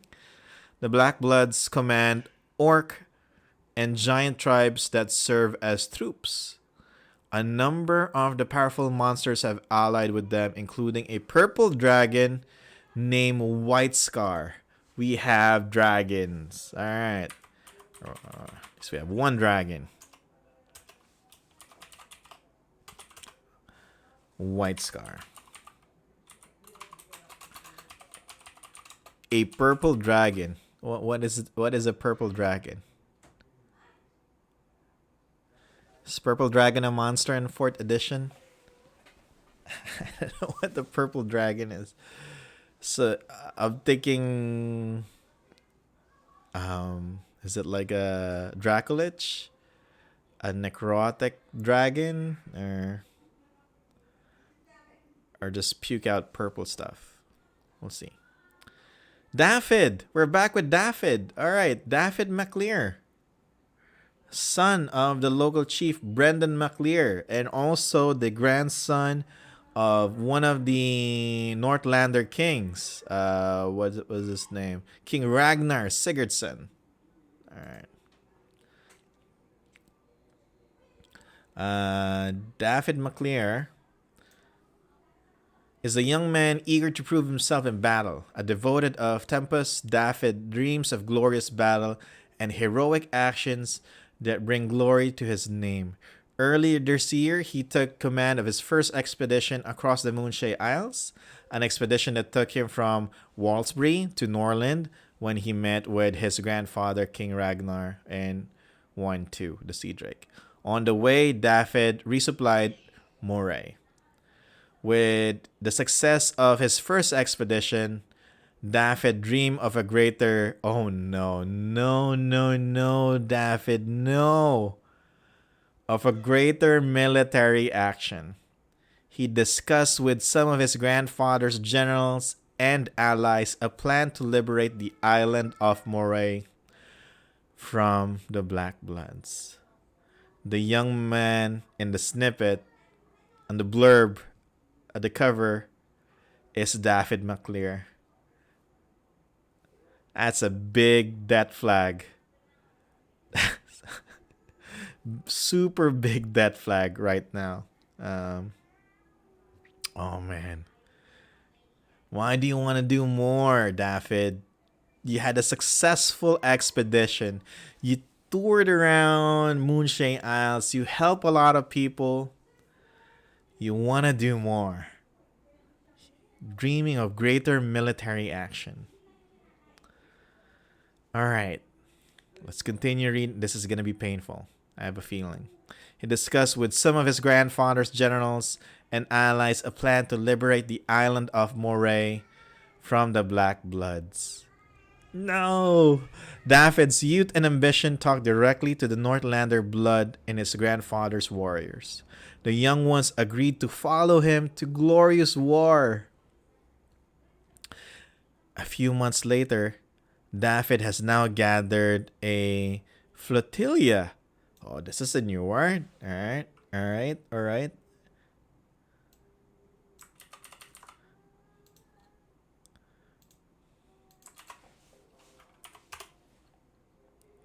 A fleet of ships. So it's like yeah, it's a fleet. Armada, right?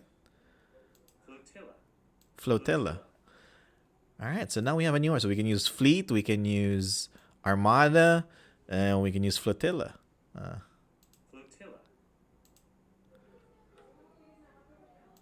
That's nice. New words. Flotilla. Fleet or ships. Flotilla, yeah.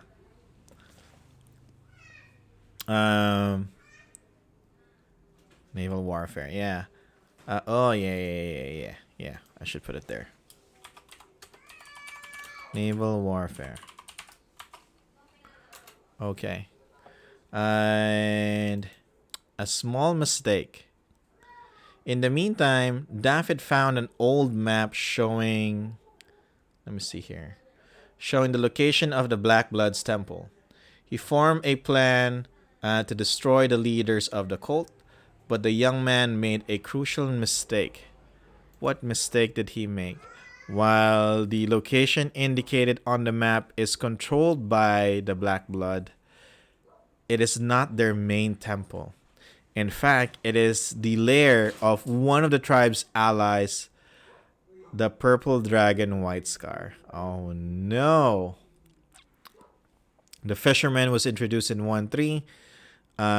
It's an off-screen villain, and playing that adventure may have... Okay, so you get that story award. In this adventure, the Fisherman's henchmen try to make an alliance with members of the Black Blood. The Fisherman is on Snowdown and encourages banditry. Alright, so we have that. We know that. Oof. Not part of the Master Manual. Alright. Wonder what they do. Sounds cool. Well, I think we're gonna see the stats. If we're fighting White Scar later, we should have the stats here. Excuse me. So that's good for us. So something to look forward to.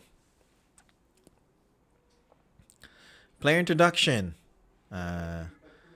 Your ship is approaching Walsbury on the island of Alaron. The small village nestled between the mountains, the sea of Moonshae, verdant fields, and deep woods is a common stopping place for adventurers. The local population is mostly of folk stock, but Northlanders are also present. The morning fog gives way. I like how they use... I don't know if it's right that they use the word stock.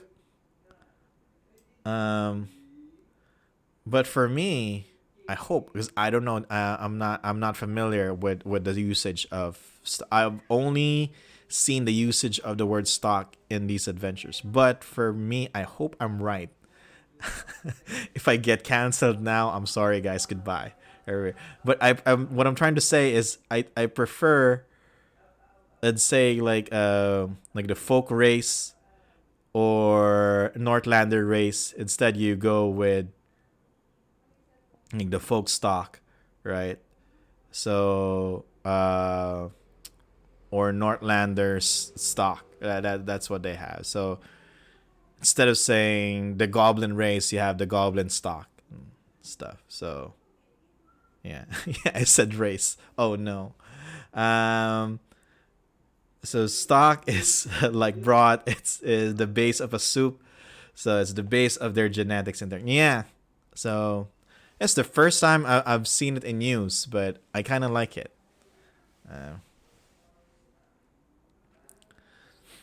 Anyway, where are we? Going back. The morning fog gives way to some sharp, stinging rain that whips you. It's raining again? It's been raining. That whips you all the way to Walsbury. Land ho! Called the crow's nest. Warships in port. Northlander warships. Oh. As everyone rushes to see if they should prepare for battle, fears are quickly alleviated. Though there are warships, they are not arrayed for battle.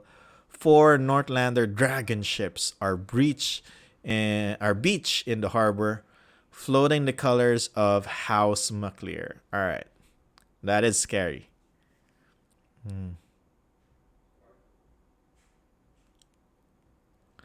Some people may be turned off to the word for its food connotations. Oh, I see. I get it. Though in regards to people. Yeah, I can see that. I can see that. Yeah.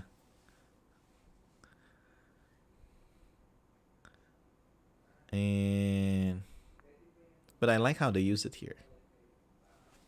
We'll see. We'll try it out. Yeah.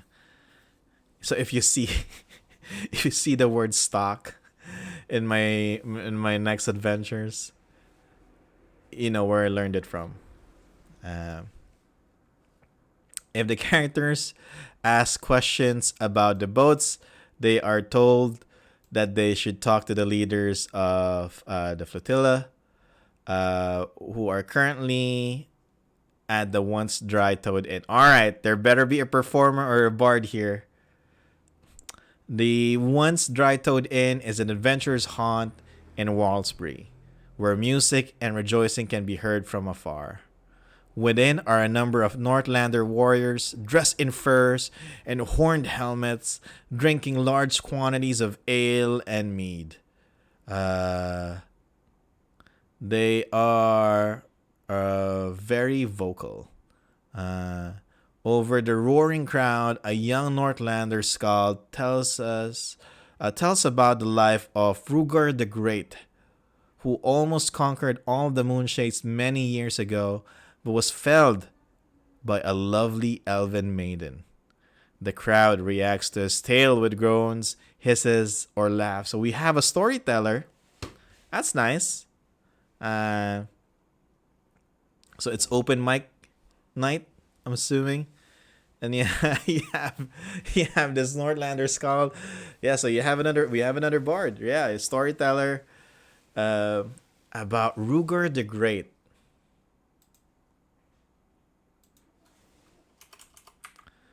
I know I use the word trivia, but I don't want to use trivia anymore. What can I use?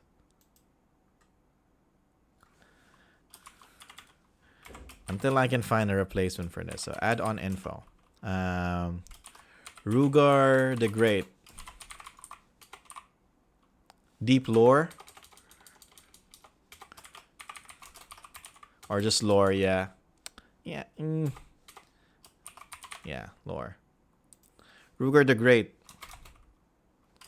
almost conquered all of the Moonshaes. But was felled by a lovely elven maiden. I hope there's like more lore about this. Not really that important to the now. Yeah. Okay. Well, we have that Ruger the Great. So if there's... Are you in Wiki Ruger the Great? Ruger the Great. D&D.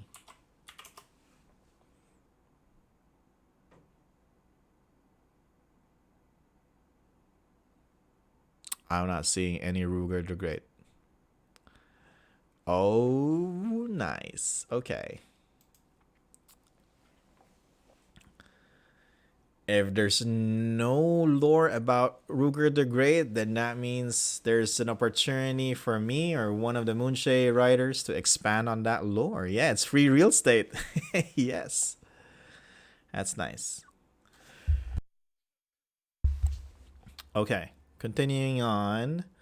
Where are we? The Skald or Bard, whose name is it Leaf? Is that how you pronounce this? I'm sure this is a common name. Pronunciation.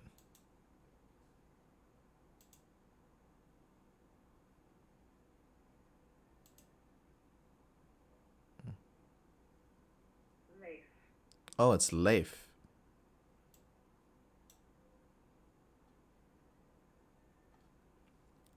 It's Leif, not Leaf. Okay.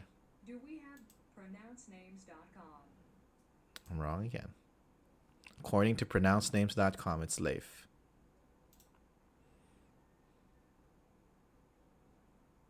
It's Leaf if you're not speaking English. Really? So what are we gonna follow? I'm gonna follow what pronouncenames.com said and Leif. Let's go to the other. There's other websites here. We are looking at how to pronounce these names as well as how to say more interesting but often confusing names that many mispronounce. So make sure to stay tuned to the channel if you enjoy learning how to say it. Lave. Lave. All right. I watched 2 YouTube videos, and it's Leif. All right. So we're gonna go with Leif because 2 websites, 2 YouTube videos saying it's Leif. So Leif.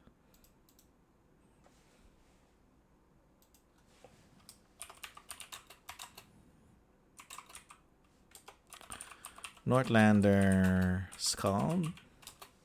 Bard. Talented and knows a number of stories, especially Nordlander folklore. He particularly enjoys trading stories with fellow performers. If one of the characters is a performer, he can join in the performance, but the Nordlanders boo any other type of entertainment. They want to hear stories, like war stories. Warriors are rather tight-lipped about what they are doing here, and except for the characters who have earned the Impressed King Ragnar story award. Okay, the Warriors wait for better weather to leave, and Seamus Duffy, the inn's owner, is very worried because his ale reserves are getting quite low. This unexpected boom in business is great, but worries about what might happen if he has to tell the gathered Northlanders that he is out of drink. All right. But what I'm happy about is that 4 out of 4, there are bards or performers at the inn. So I hope it continues because I'm loving that on that part. The adventure contains 2 tracks that the characters might follow. If they convince Daffyd to let them lead the assault on the temple, they will play encounters 3 to 5 and skip 6 to 8. If they cannot convince Daffyd or choose not to lead the assault and instead guard the mine, they skip 3 to 5 and play 6 to 8. Oh, alright, so choose your own path. Also, there is a chance that the characters will want to have detailed tactical discussions with Daffyd about the assault on the temple. There's a chance that this adventure may run long, so only embark on such detailed discussion if you're not playing in a time environment. In this case, feel free to make up the details of the size of David's force, the layout of the temple, apart from the area's map in the adventure. Okay, noted.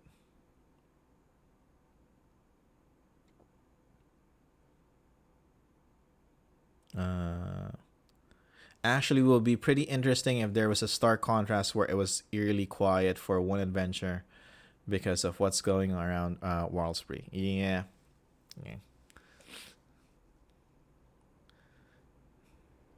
Yeah. I think that could work too. Yeah, I'm not sure if all of the adventures will start out at the once dried toad inn. But every time we're there, there's a performer. Which I like.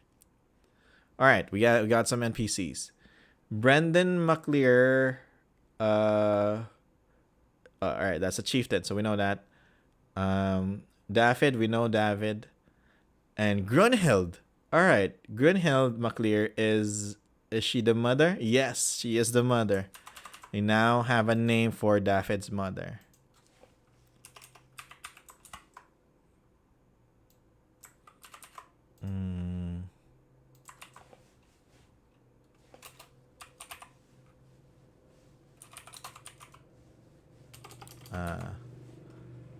Okay.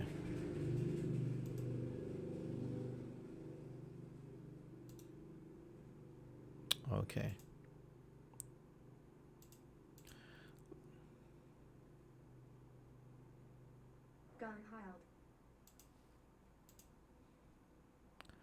And yeah, only took 4 adventures. Yeah, I'm trying to type mother of David and so she's the daughter of the king of the Northlander, Ragnar. Right? She's the Northlander. Yeah, here. Damn it, we have the information here. So Brendan is a folk male. And then Northlander is Grunheld. So Grunheld is the one that is connected to the Northlander king. And then they decided that David is a mix, but here, yeah, more on the Northlander side. Okay. Yeah. David and wife of the chieftain. Okay. So the characters are recruited by David directly to join his expedition, the second expedition. If the reward, okay, so we read aloud text. The doors open, allowing a precious warmth to escape the once dry toad.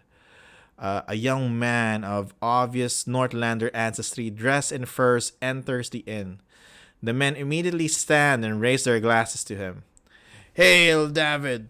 Hail to the conqueror of Moray! Oh no, they shout as one. Smiling to the crowd, he exchanges a few handshakes before making his way to your table. I'm David McClear, and I have a need of you, he says. Reminds me of what's the name of Jon Snow's brother in Game of Thrones? But yeah, reminds me of that person, and that person died. So good luck.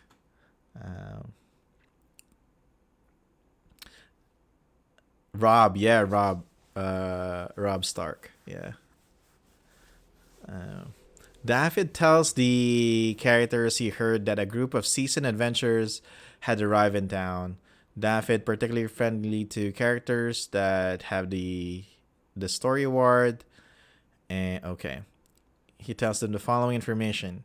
He praises the characters' exploits. If David heard of the characters' adventures abroad, he's leading an expedition to Moray Island to destroy the Black Blood tribe and grant how do you pronounce this word? I don't know.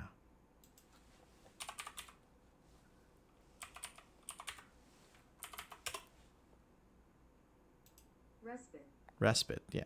Respite. Yeah. I know the word, but I don't say it out loud often, so I'm not sure. And now I'm conscious on pronouncing some of the words here. But we're doing it anyway because we're here to learn, okay? So, oh,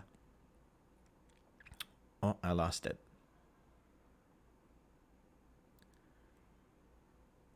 He's leading an expedition to Moray Island to destroy the Black Blood and grant respite to the beleaguered defenders of the island. Victory will make every member of the expedition forever the subject of songs. Though he cannot promise any gold initially, oh no gold. The spoils are to be shared by all. He consulted a priest of Tempest who assured him that victory will be greatly beneficial to all the Moonshaes. The same priest told him that the night before he sailed, Tempest would send him a great boon in the form of a very experienced warriors. This boon, he believes, are the adventurers.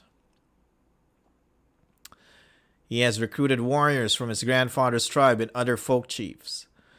Having a group of seasoned adventurers with them would definitely strengthen their small army and increase their chance of victory. His army is gathering both here and the city of Moray itself. Okay. Then we get some private talk. They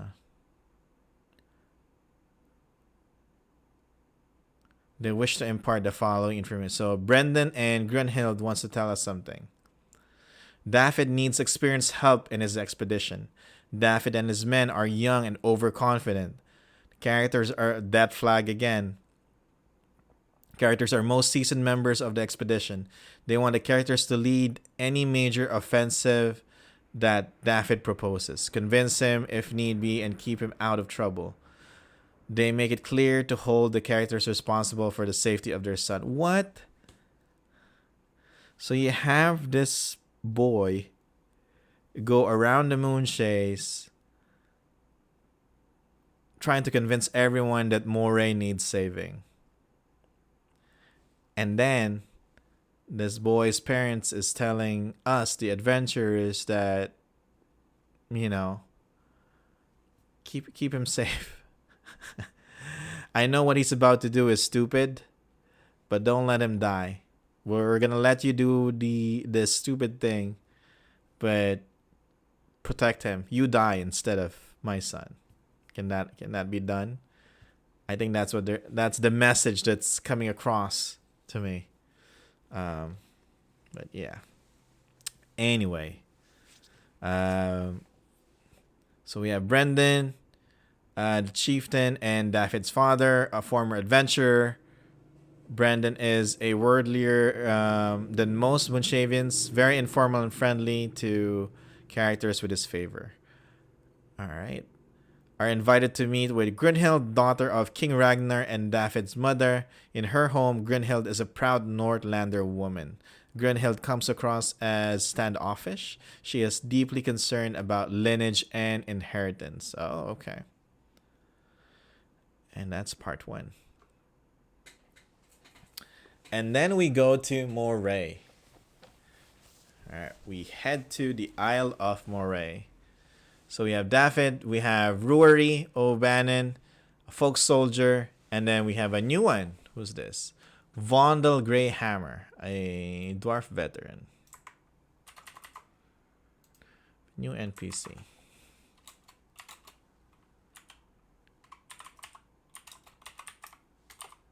Dwarf veteran. Okay. Oops. The flotilla sets sail towards Moray. The characters are invited to travel to the Sea Drake, David's own ship. During the voyage, David explains to the characters his plan to lead the assault against the temple personally. Having left Walsbury 2 days ago, the flotilla is now proceeding slowly through the Straits of Oman. The rain and fog, so commonly found in the Moonshaes, have barely let up. David McClear calls the other captains to the Sea Drake, his flagship. You have been invited because of your experience. David explains his plan. He and most of the warriors will lead the assault on the temple. Meanwhile, the characters are to protect a nearby coal mine, which will serve as the base camp for the small army. The other captains have no problems with the plan proposed by David, and adds the following information. The king's army protects heavily fortified towns and important locations, such as mines. The Moonshavians are constantly under attack from lycanthropes, orcs, ogres, and Ettins. The Black Blood tribe is one of the most powerful groups of lycanthropes on Moray. They control many tribes of orcs and Ettins. The Temple of Malar they are attacking is the main temple where the leaders of the tribe reside. It's not true, but David and the captains believe it is. All right.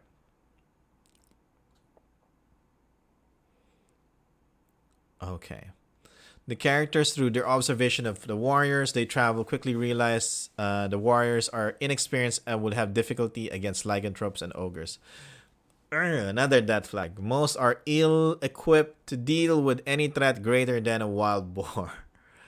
David asks the characters what they think of his plan. It is up to them now. Convince him not to lead the attack. Requires DC 30. However, nah. Like, they're on their way to Moray when David realizes, oh no, my men are not properly trained for this. Good luck. All right, so convincing power. So this is where we split, depending on what we decide on. A few days later, the flotilla reaches the fortified city of Moray. So either, yeah, so what we're going to go through this for each encounter. Moray is a military outpost. A series of towers protect the town. A sturdy but worn palisade surrounds a series of homes. Moray houses at most a few hundred souls. Anchored within the harbor, 3 folk warships fly colors of a number of smaller islands and clans. A single Omnite merchantman flying the colors of Snowdown is anchored with the other ships. Okay. In the last adventure, Moon1-3, we were told that we're supposed to give like a piece of black gold to a wizard, right? Let's see if that will happen here or it's going to be in future adventures. David asked the characters to come with him to meet with the captain of the garrison, Captain O'Bannon. On the way, David, we met this in Moon1-2.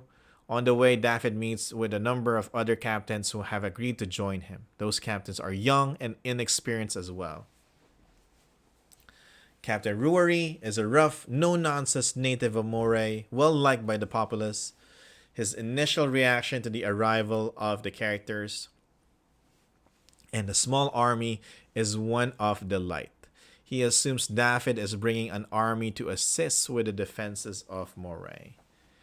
His enthusiasm soon gives way to sourness. The captain tells David that the area they are heading into is infested with orcs, and the Black Blood are very powerful. Yes, they are. He says he would rather have the army reinforce Moray, something David rejects without thought. David explains his plan once again to the new captains. Once again, this gives the characters a chance to convince him to let them lead an assault instead. This time, because Captain O'Bannon's objections, the DC goes down to becomes lower, and can offer the following information about Moray. He believes that the world does not really care for Moray. Even though David is here to liberate the people of Kaer Moray from Black Blood tribe, it seems that that's not enough. He talks about the orcs and Ethans as mere nuances. We've read this before. He admits, however, they are extremely numerous and dangerous nuances. Though he does not say so out loud, he is grateful for that. Again, this is the tsundere captain. I remember now. David's help in killing some of the menaces. Most of his men serve on the walls of Moray or as caravan guards heading back and from the coal mines around Moray. Some of his men are here for short periods of time before they rotate out. These men are loaned by ship captains and nobles from other islands. So he got reinforcement from other islands, but he believes that the world doesn't really care about Moray. Like, there are 3 ships plus the Omnian ship dock right now in Moray. And he has men here that are, again, staying here to help him fight the Black Blood tribe. But he believes, and then you have David too, but he still believes that the world doesn't care about his home. Okay. He hates lycanthropes and Black Blood tribe with a passion.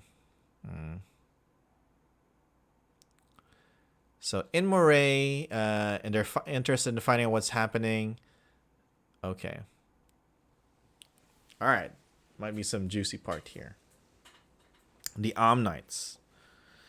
The Omnites have been in town for about a week. They brought a large number of arrows and weapons. His idea of caring is coming to defend, not throwing your body into the trash. Like what David's about to do. Oh boy. Where were we? The Ammonites consist of mainly humans, with a few tieflings have also been serving on the walls with the rest of the garrison. Although most of the locals dislike the Ammonites, they are glad that the Ammonites brought them support. The soldiers have only good things to say about them. The Ammonites are in town until the delegation they sent to White Scar returns. These Ammonites have no idea why they are here. These Ammonites have no idea why they are here or for how long. They know they brought supplies to sell, and they all want to leave as soon as possible. Okay. The rest of the warriors have come to join David are almost universally young and experienced. We know this. Humans or half-elf, variety of weapons. They promise that this is to be their first battle against anything more than wild game. Okay, so we're traveling to the mine. A day or two after arriving in Moray, an army sets out for the mine. The road is a little more than a glorified path. It takes about 6 days for the bulk of the army to reach the mine itself. Along the way, the army disperses a number of small orcish warbands. During the skirmishes, the army takes a number of casualties. Many of the young men get seriously wounded.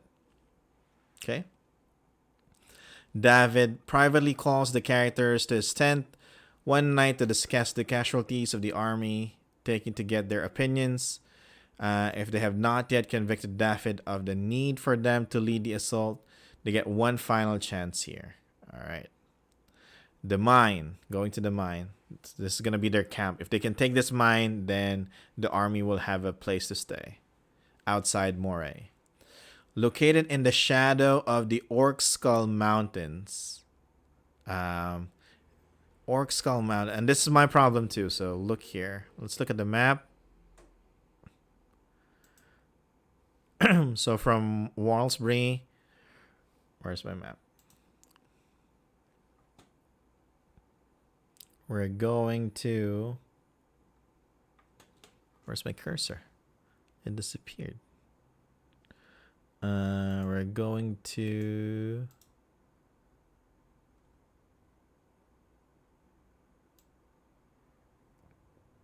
Moray. There. So from Walsbury, from here, and then they used the Strait of Oman, and then they went to Kaer Moray. Oops, what did I do?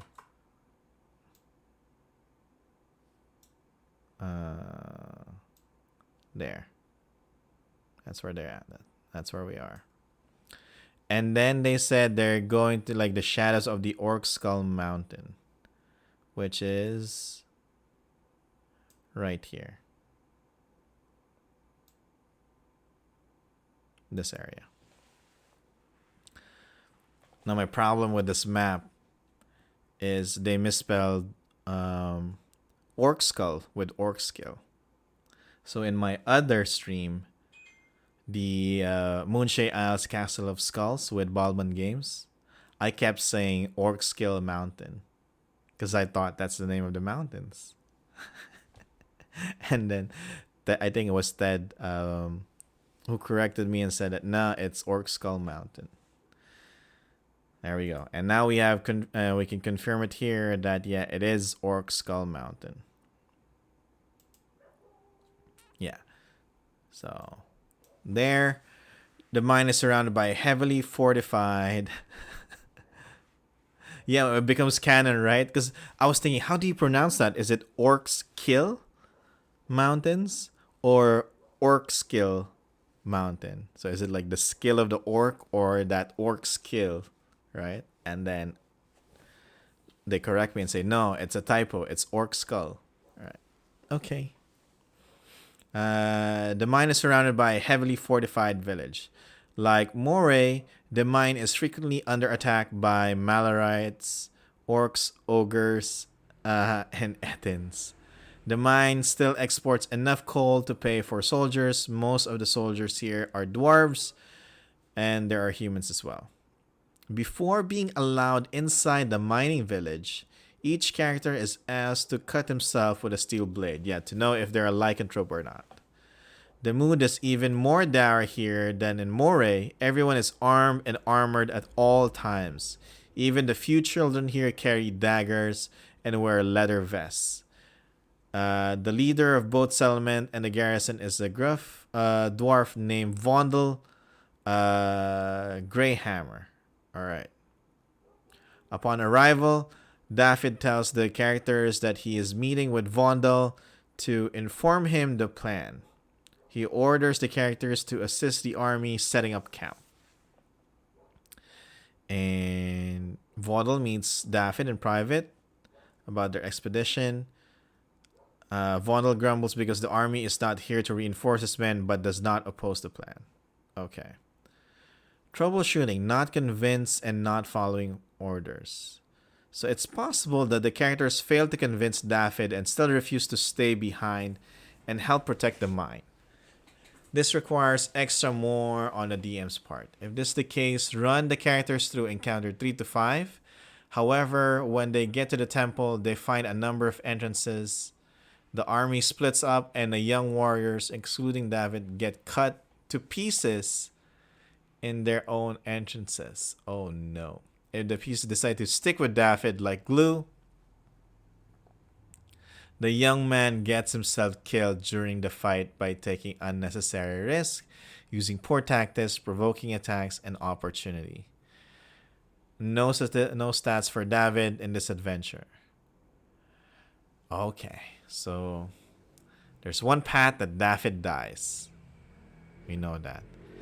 And on the other path, everybody else dies except the adventurers and David. Okay. Okay. Ending the encounter. The characters go from here. Depends on where they have convinced David or not.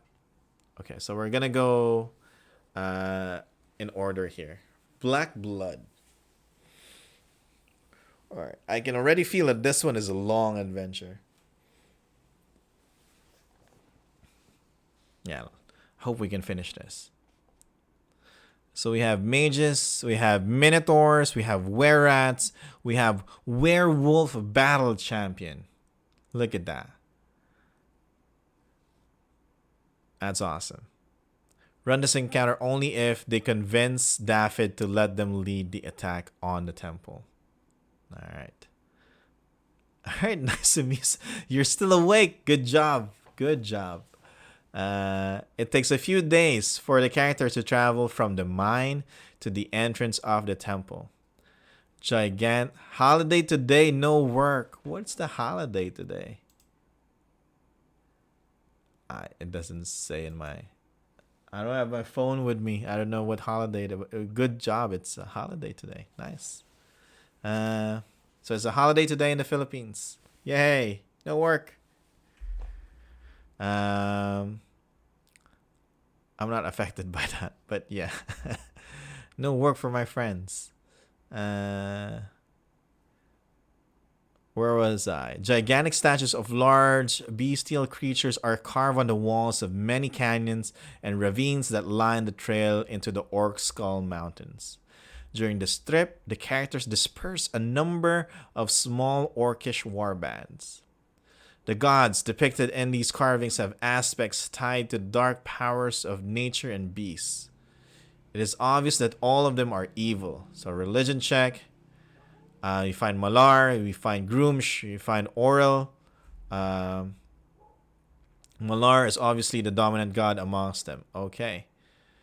And so Orel is like one of the deities in Icewind Dale. So we had that recent adventure in 5th edition, Rime of the Frost Maiden, which is Orel trying to make Icewind Dale her like its home. So the fact that if this is a Black Blood temple and some of them are worshipping Orel, there might be like Northlander lycanthropes here. That's good to know. So the entrance to the temple finally comes into view. carved of dark stone. The entrance resembles the large, gaping maw of some type of large bear-like creature. The entrance does not seem to be guarded, but torchlight can be seen within. Oh, there's someone inside. There are no evident guards, and because they're all inside. And okay, so features in the area: bone piles of what? Humanoids and giants and beasts. Okay. Crevices. All right, we have that glowing circle. What's this glowing circle? Those who do not enter the intent of worship. Okay, so it has like a magical effect. Statues. These statues represent lycanthropes of all types. Okay. Skull symbol. Unholy symbols of Malar are made of bloodstone. Okay, so it has a magical effect as well. So if you're a follower of Malar, crit hit on 19 or 20. And then you fight these monsters. And then at the end, once you're done fighting these monsters, they are later rescued by... if the characters are defeated, they are later rescued by Daffyd and his men. Proceed to encounter 9 right away. Any captured Blackbloods spend most of their time screaming for help. They are more scared of White Scar than the characters. If compelled into talking, they know this place used to be a temple of Malar, but was abandoned in favor of a better location. They do not know where the new base is. They tell the characters that their army is almost ready to attack the human settlements. They have never been allowed to meet with White Scar, who is always hidden in the shadows. Most of them assume he is some extremely powerful cleric of Malar. Depending on the situation, the Dungeon Master has a choice here: either allow the characters to move on to the next encounter, or to run the combat of the next encounter. Okay, so we'll see. So Human Mage, Werewolf Battle Champion. So we have those, fighting those people. Monsters, okay. And then this is what the area looks like. Noted. And then going deeper into the temple. The Amnites. Uh-oh. Are these the Amnites that were in Kaer Morhen, or are these the ones that went to meet with White Scar? We'll see. But this is another combat encounter. So Dragonborn Gladiator, Green Dragon Wormling Companion, Mezzodemon, Tiefling Heretic. So it takes place either in its own area or using the map above. So if you go deeper into the temple, basically, they are envoys from the fishermen here to strike a deal with the Black Bloods. This would secure trade rights for the Amnites on Moray once the settlement have fallen. Oh, okay. Got it. So the fisherman sent a wormling in his employ to secure the alliance. When the characters arrive, the talks have just concluded, with the Black Blood and the White Scar striking a deal, an Amnite delegation. It feels like, you know, in those like action movies, you're in the warehouse, like a group of people are like selling guns to like the mafia or something. And then when you get to that scene, they just finish doing the deal, or they're just about to do it. So, but anyway, and then fight happens. Feels like, kind of has that same feeling here. So the Black Bloods and right? So the Black Bloods and the Amnites just finished talking. Yellow area. What's this yellow area in our map? Dar Tombs set is represent 10 feet lower than the main floor. Okay. Then you have tactics. It's just normal combat. Scanning the encounter. And then at the end, the papers. The characters find satchel with a number of letters on the wormling, establishing connections and commercial ties between White Scar, Lord of the Black Blood. Oh, wait a second. So White Scar is the leader of the Black Blood tribe?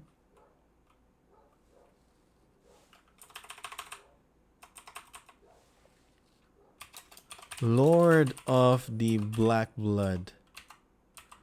Yeah, that's an amazing find. Who would have thought? Like, yeah, we have before reading this, the only thing I know about the Black Blood tribe is that they're all like a group of lycanthropes.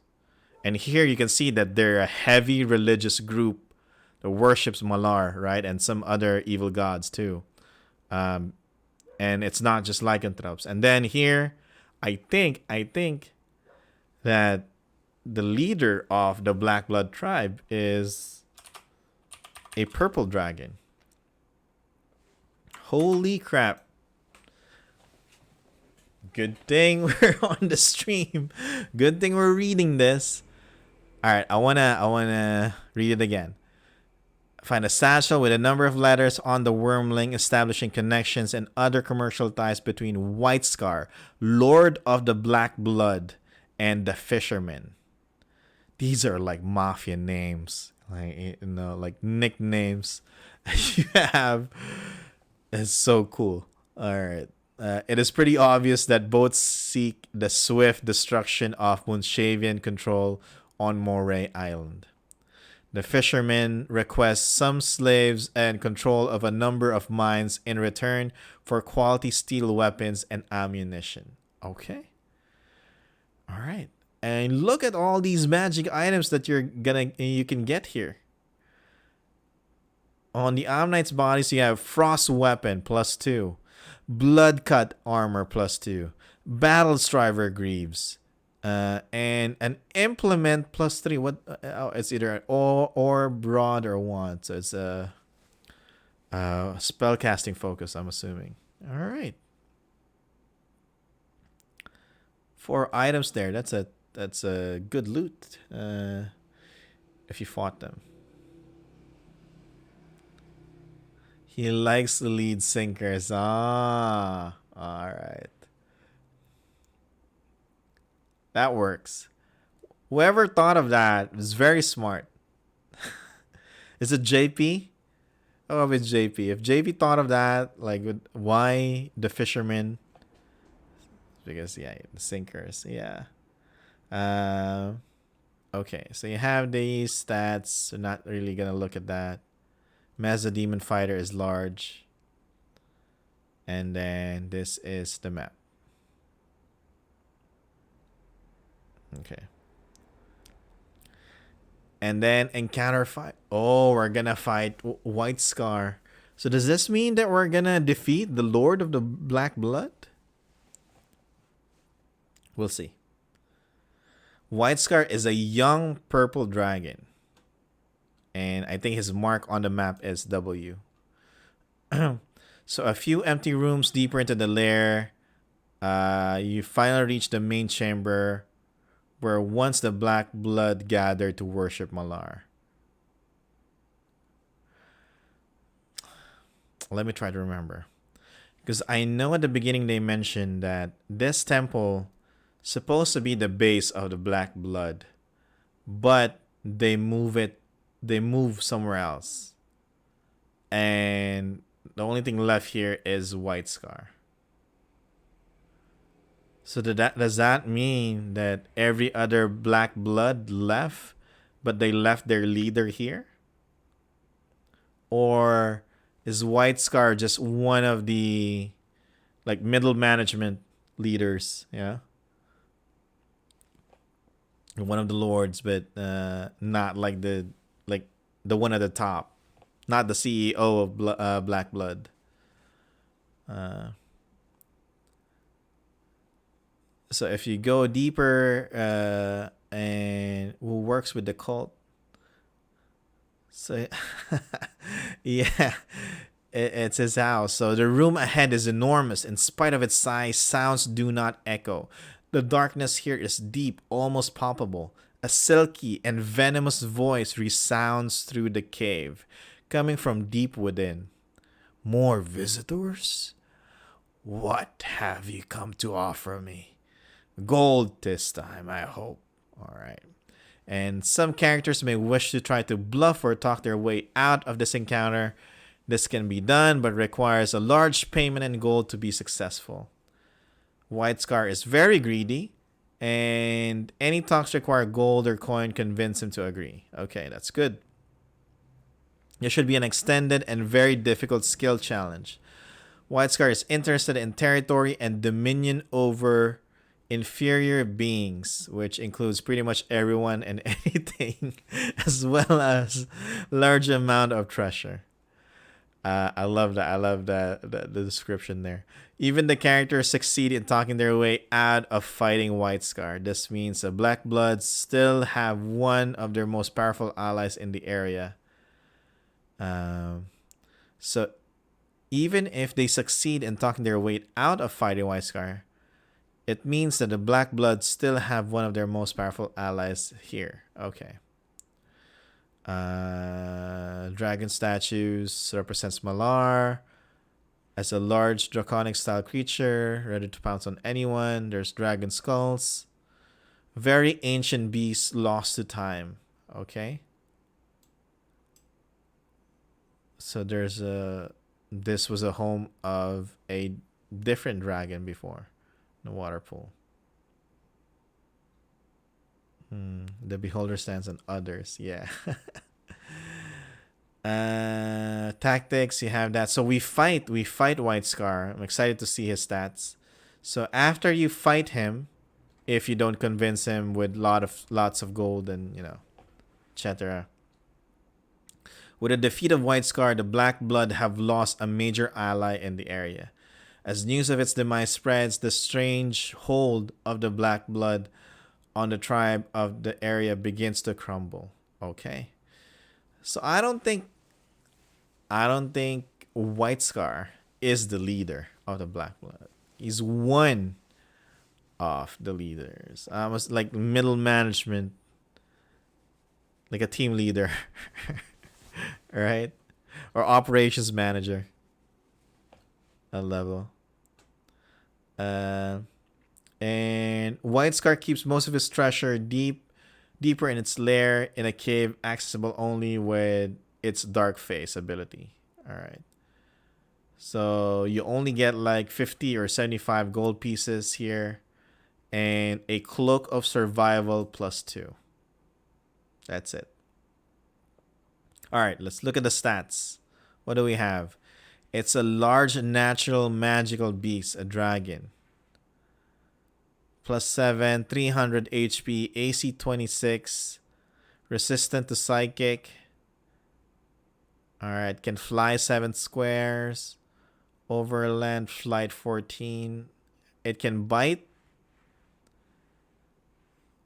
Alright, and then it has claw attack, it has double attack, can make 2 attacks, claw attack, and there we go, the breath weapon. It's psychic. The breath weapon is psychic. Close blast. Alright, so it's 1d8 +6 psychic damage, and the target takes ongoing 5 psychic damage and is dazed. Each time the target fails the saving throw against this effect, the purple dragon can slide it 3 squares. So they can so it takes psychic damage, and then you can also use like psychic powers to move that creature that's affected by his breath weapon. Okay. And then he also has bloodied breath, psychic. It's just ability that his dragon's breath recharges. Okay. Yeah, that's something nice. The damage is not that big. It's 1d8 +6.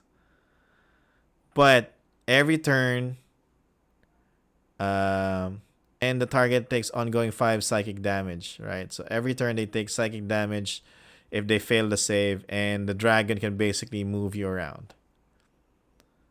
I like that. That's nice. Dominating gaze. You have a charm effect. Target is dominated until the end of the dragon's next turn. Okay. And then Frightful Presence. That's normal. Dark Face gains the facing quality until the end. So it can go through walls, I'm assuming, and solid surfaces. Harmed by sunlight. As an adult purple dragon that begins its turn, direct sunlight can only take a single standard action. Alright, so it doesn't like the sun. So a purple dragon is the psychic dragon that doesn't like the sun. Learn something new. If it's a high level, it's 1d8 plus 7.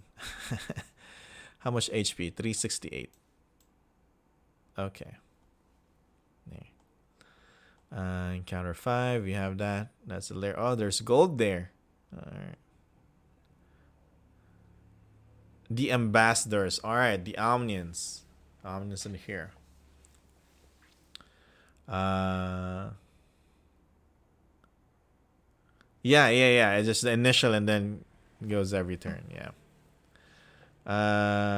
So imagine, does it stack? So if it breeds on you again,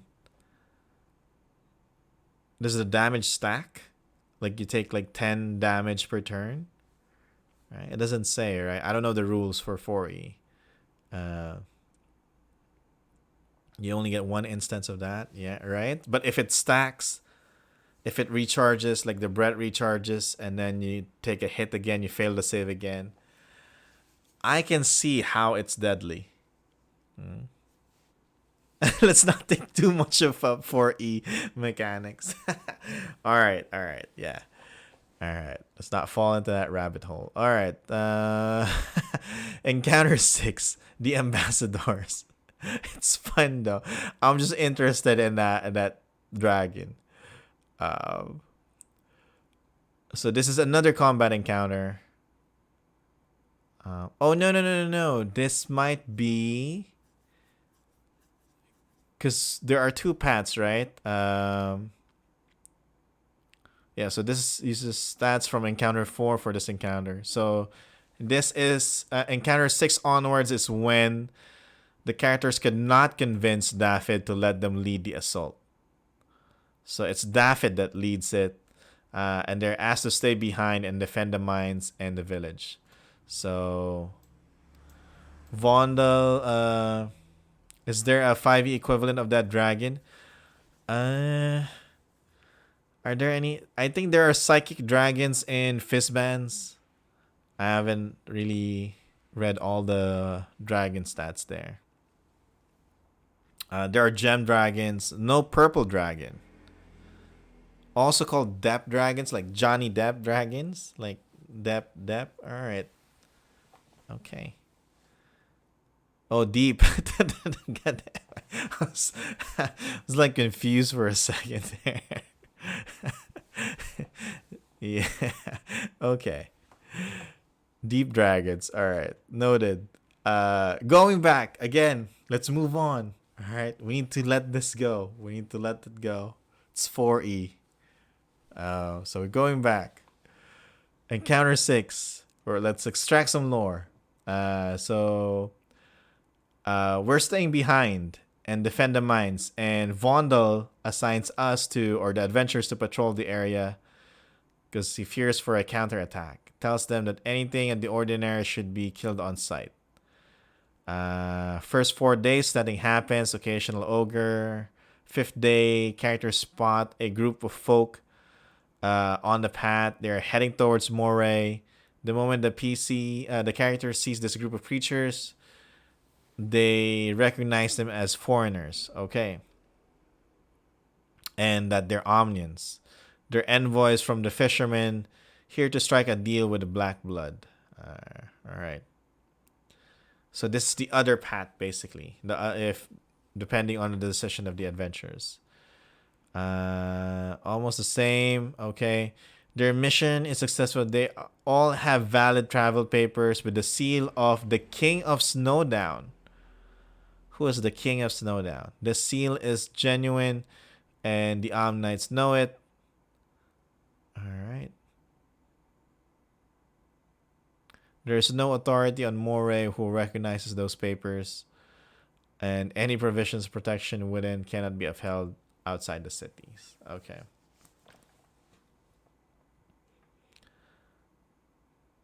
Because I know that Snowdown is or has already been colonized by the Omnians, the Omnites, and it's the Viceroy Erliza Darrison that's kind of ruling that island. So, who is this king, or is this the king, like the royals that's still in Snowdown? Okay, I have questions. If any, all right. So the story awards, the Omnites attack immediately. Otherwise, they're willing to talk to the characters.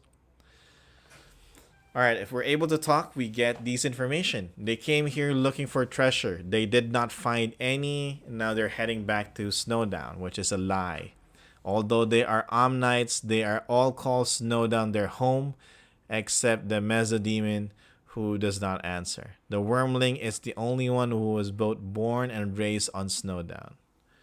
They work for a man called the Fisherman.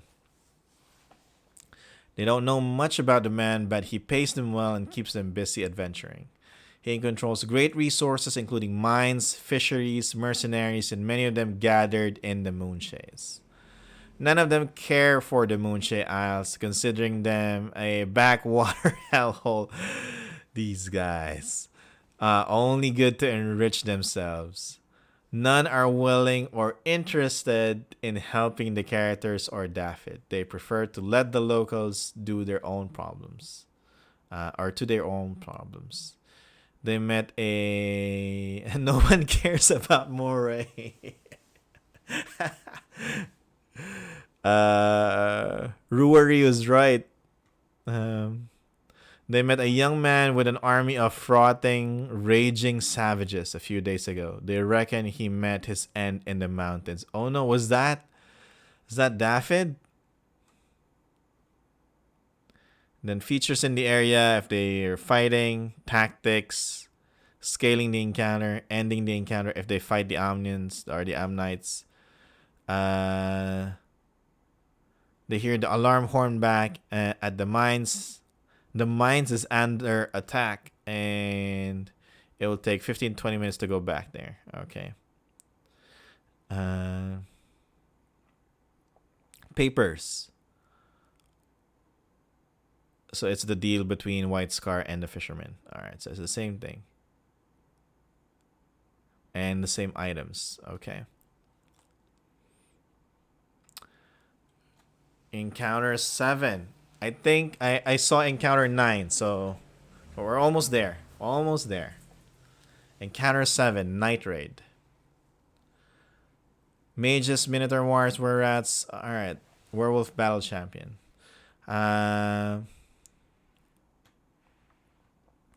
While Daffy and most of his army are at the Temple of Malar, White Scar launches his army against the small mine. Because of its own weakness in sunlight, the dragon waits for nightfall to launch the attack. Okay? Obviously, there are way more combatants. I'm getting hiccups again. They're represented here. Orcs, ogres attack the walls directly, bypassing the characters. The characters easily defeat a number of small groups of orcs and were-rats outside the walls. A battle is a chaotic affair, especially a nighttime battle. Alright. Defenders do not open the doors while the attack is underway. They stay on the walls, let loose volleys upon volleys of arrows, missiles, and sling bullets. Okay. Just attack. So, features of the area. Tactics. Scaling the encounter. At the end of the encounter, increase the overall challenge. Okay. The characters can take a short rest. So it's just a combat encounter. That's it. While the mine is under attack. Daffyd is at the temple. So this is the path where we didn't go to the temple. We stayed at the mine. I think this is where Daffyd dies.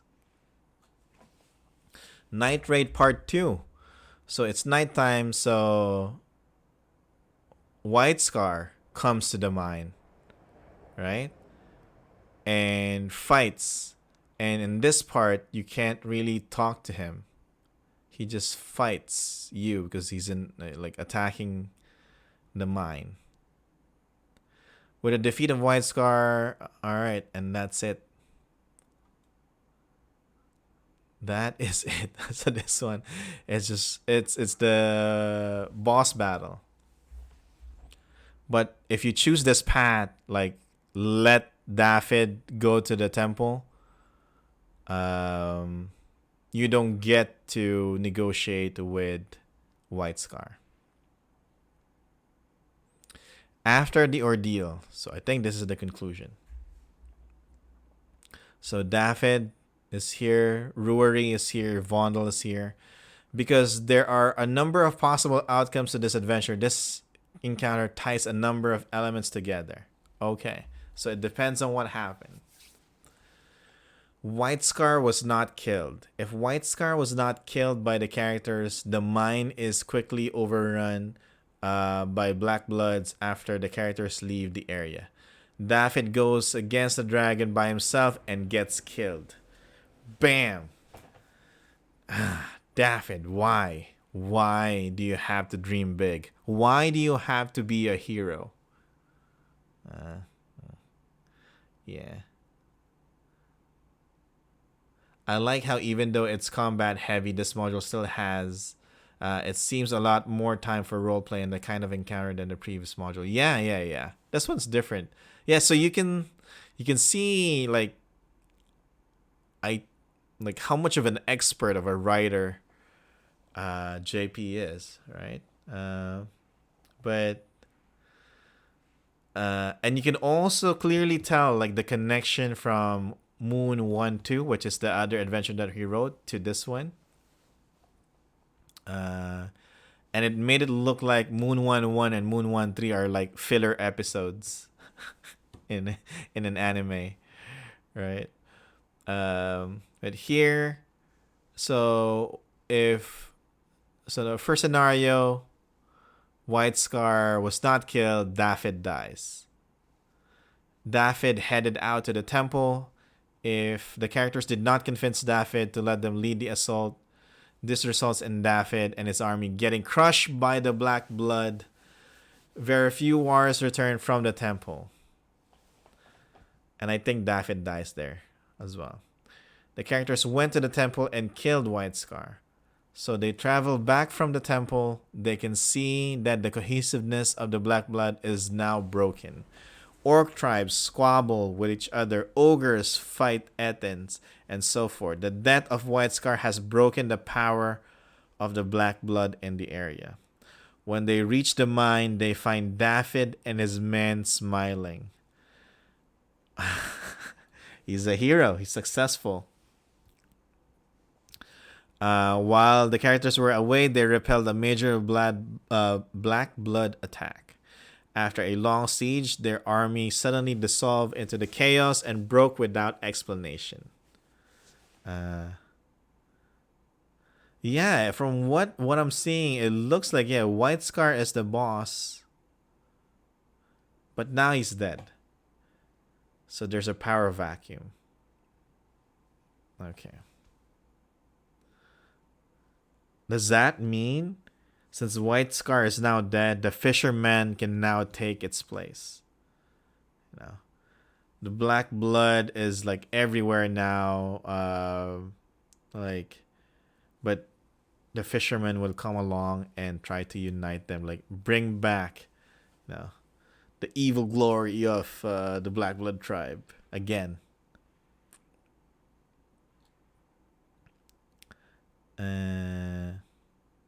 Yeah, in that case, the position is over for your own storylines. It can be filled by a big old dragon as well, maybe some other interesting, powerful creature or person. Yeah. You can have that. I want to know though, because with every adventure, especially with adventures like this one, there are different endings, but there is like a canon ending, especially if it's a series.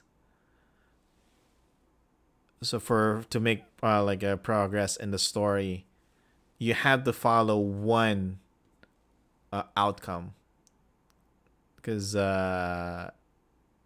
if you write adventures with like different outcomes happen in Moon1-4.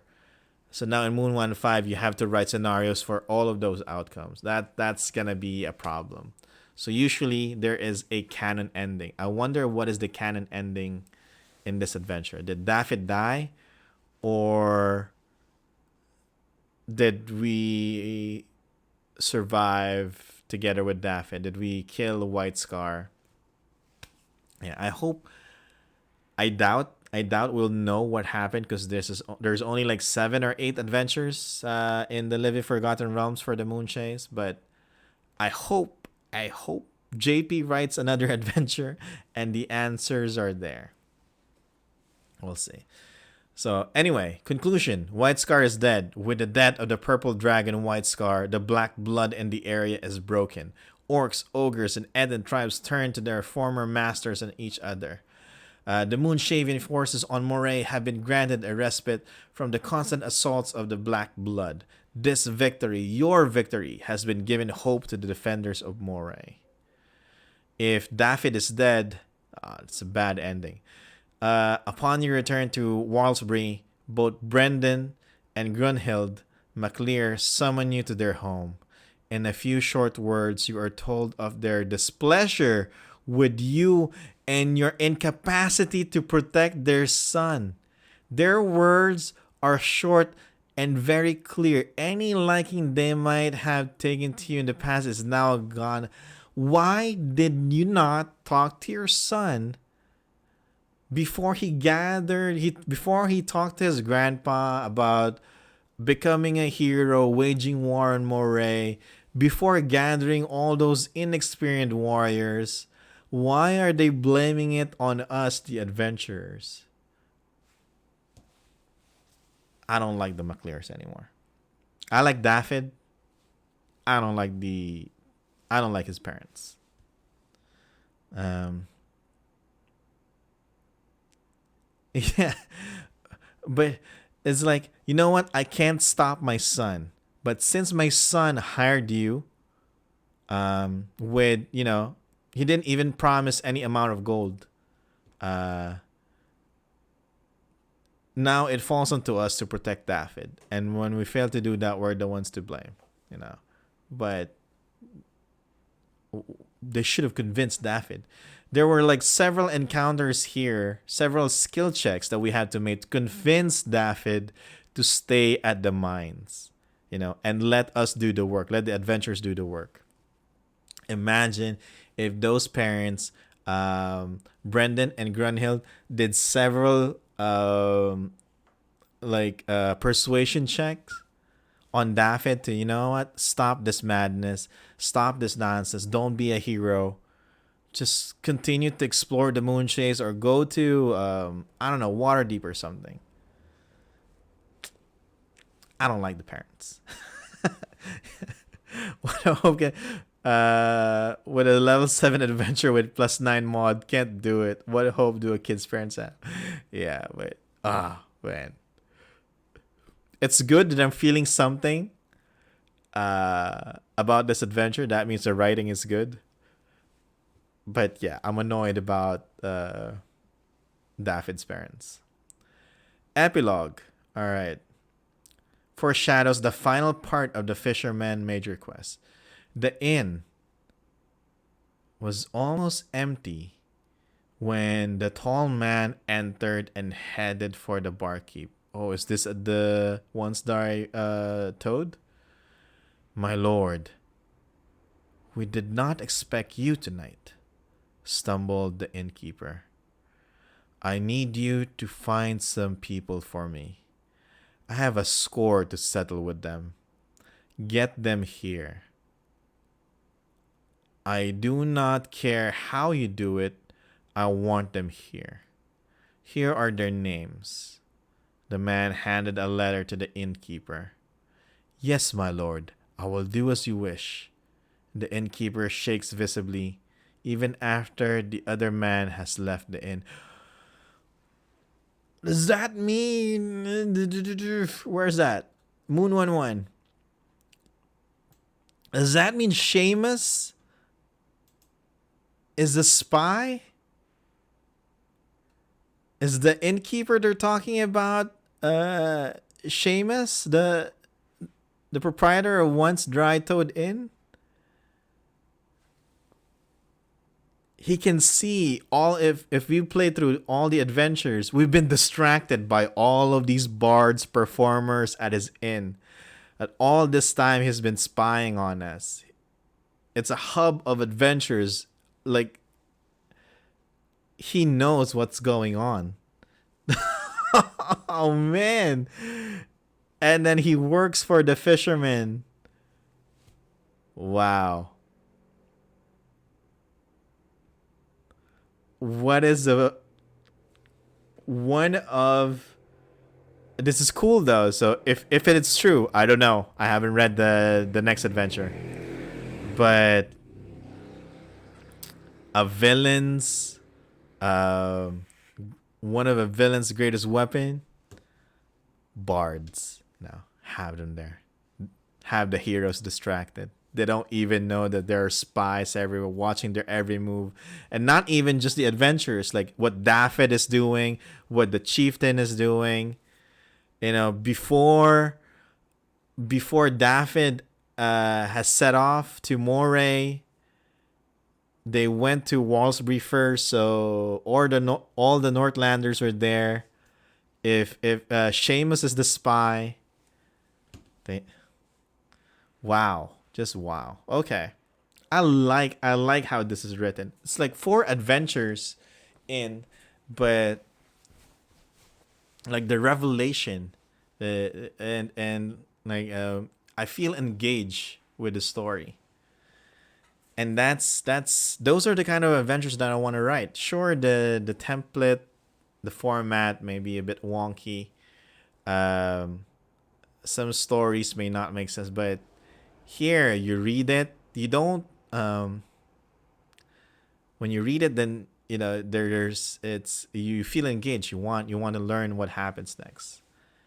And I hope that when you play this, the experience gets amplified. It becomes exponential because you're there, you're part of it. You're in that adventure. So if you're playing this as an adventure module with your dungeon master, and then all of this information gets conveyed to you, you actually get the story, like what's going on. That's an amazing experience. Yeah, now we're invested. Now I want to know, damn you, Seamus, if you're the traitor. We're gonna have some problems. Are we gonna burn that in? You want like the final, like you want it to be permanently dry towed in. So that is the end of Black Blood. We killed the leader of the Black Blood. Yeah, we're gonna go with that. We're gonna go with White Scar is the leader of the Black Blood.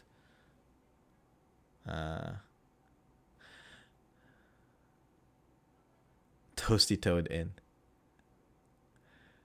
Alright. I just realized, I don't know if it's bad or not. I'm gonna say it anyway.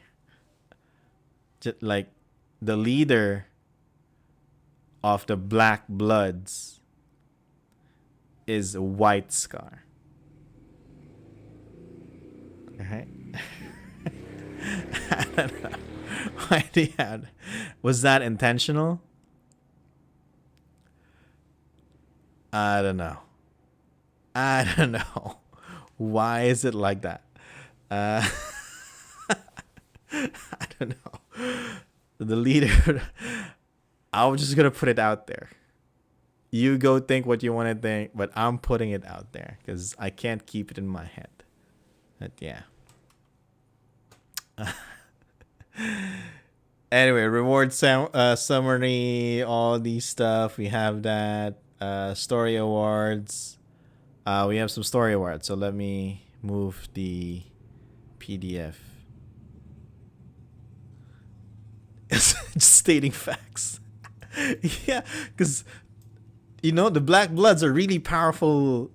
It's a very powerful cult. Like in 1-2, we felt like how scary Moray is, like how it feels hopeless, like what Ruari was feeling, like nobody cares about Moray.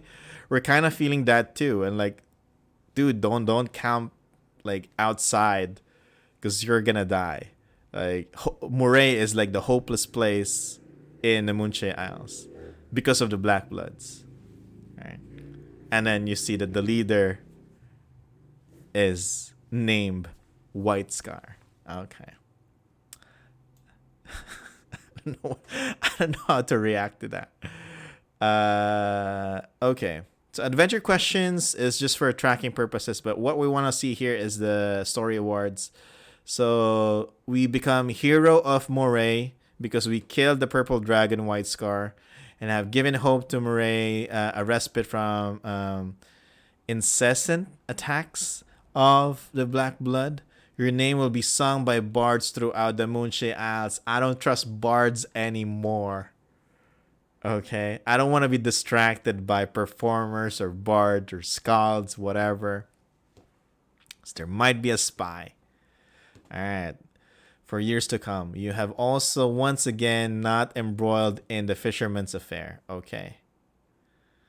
And then this is part 2 of the Fisherman's major quest set in the Moonshae Isles. Part 1 is MOON1-3. All right. And concludes in the upcoming Moonshae adventure, Black Heart. So we have Black Gold, Black Blood, and then Black Heart. Okay. Noted. Daffyd is dumb. But I know he's a good guy. He really wants to save Moray. Like, Moray doesn't deserve Daffyd. But yeah, they got him. Daffyd McClear was killed and his family holds you responsible. Yeah, Daffyd cares about Moray, although he was later brought back to life. Oh! So he doesn't permanently die. Why do the parents hate me then? It says here that he's brought back to life. So he got resurrected. He got a race dead spell on him. The McClear hold a grudge again. If you have the money for race dead, why are you all worried about it? So you're just mad at me, mad at the adventures because you lost some money for the race dead spell. That's it. Which can be like up to 50,000 gold pieces. You made him spend time in the nasty afterlife. Yeah.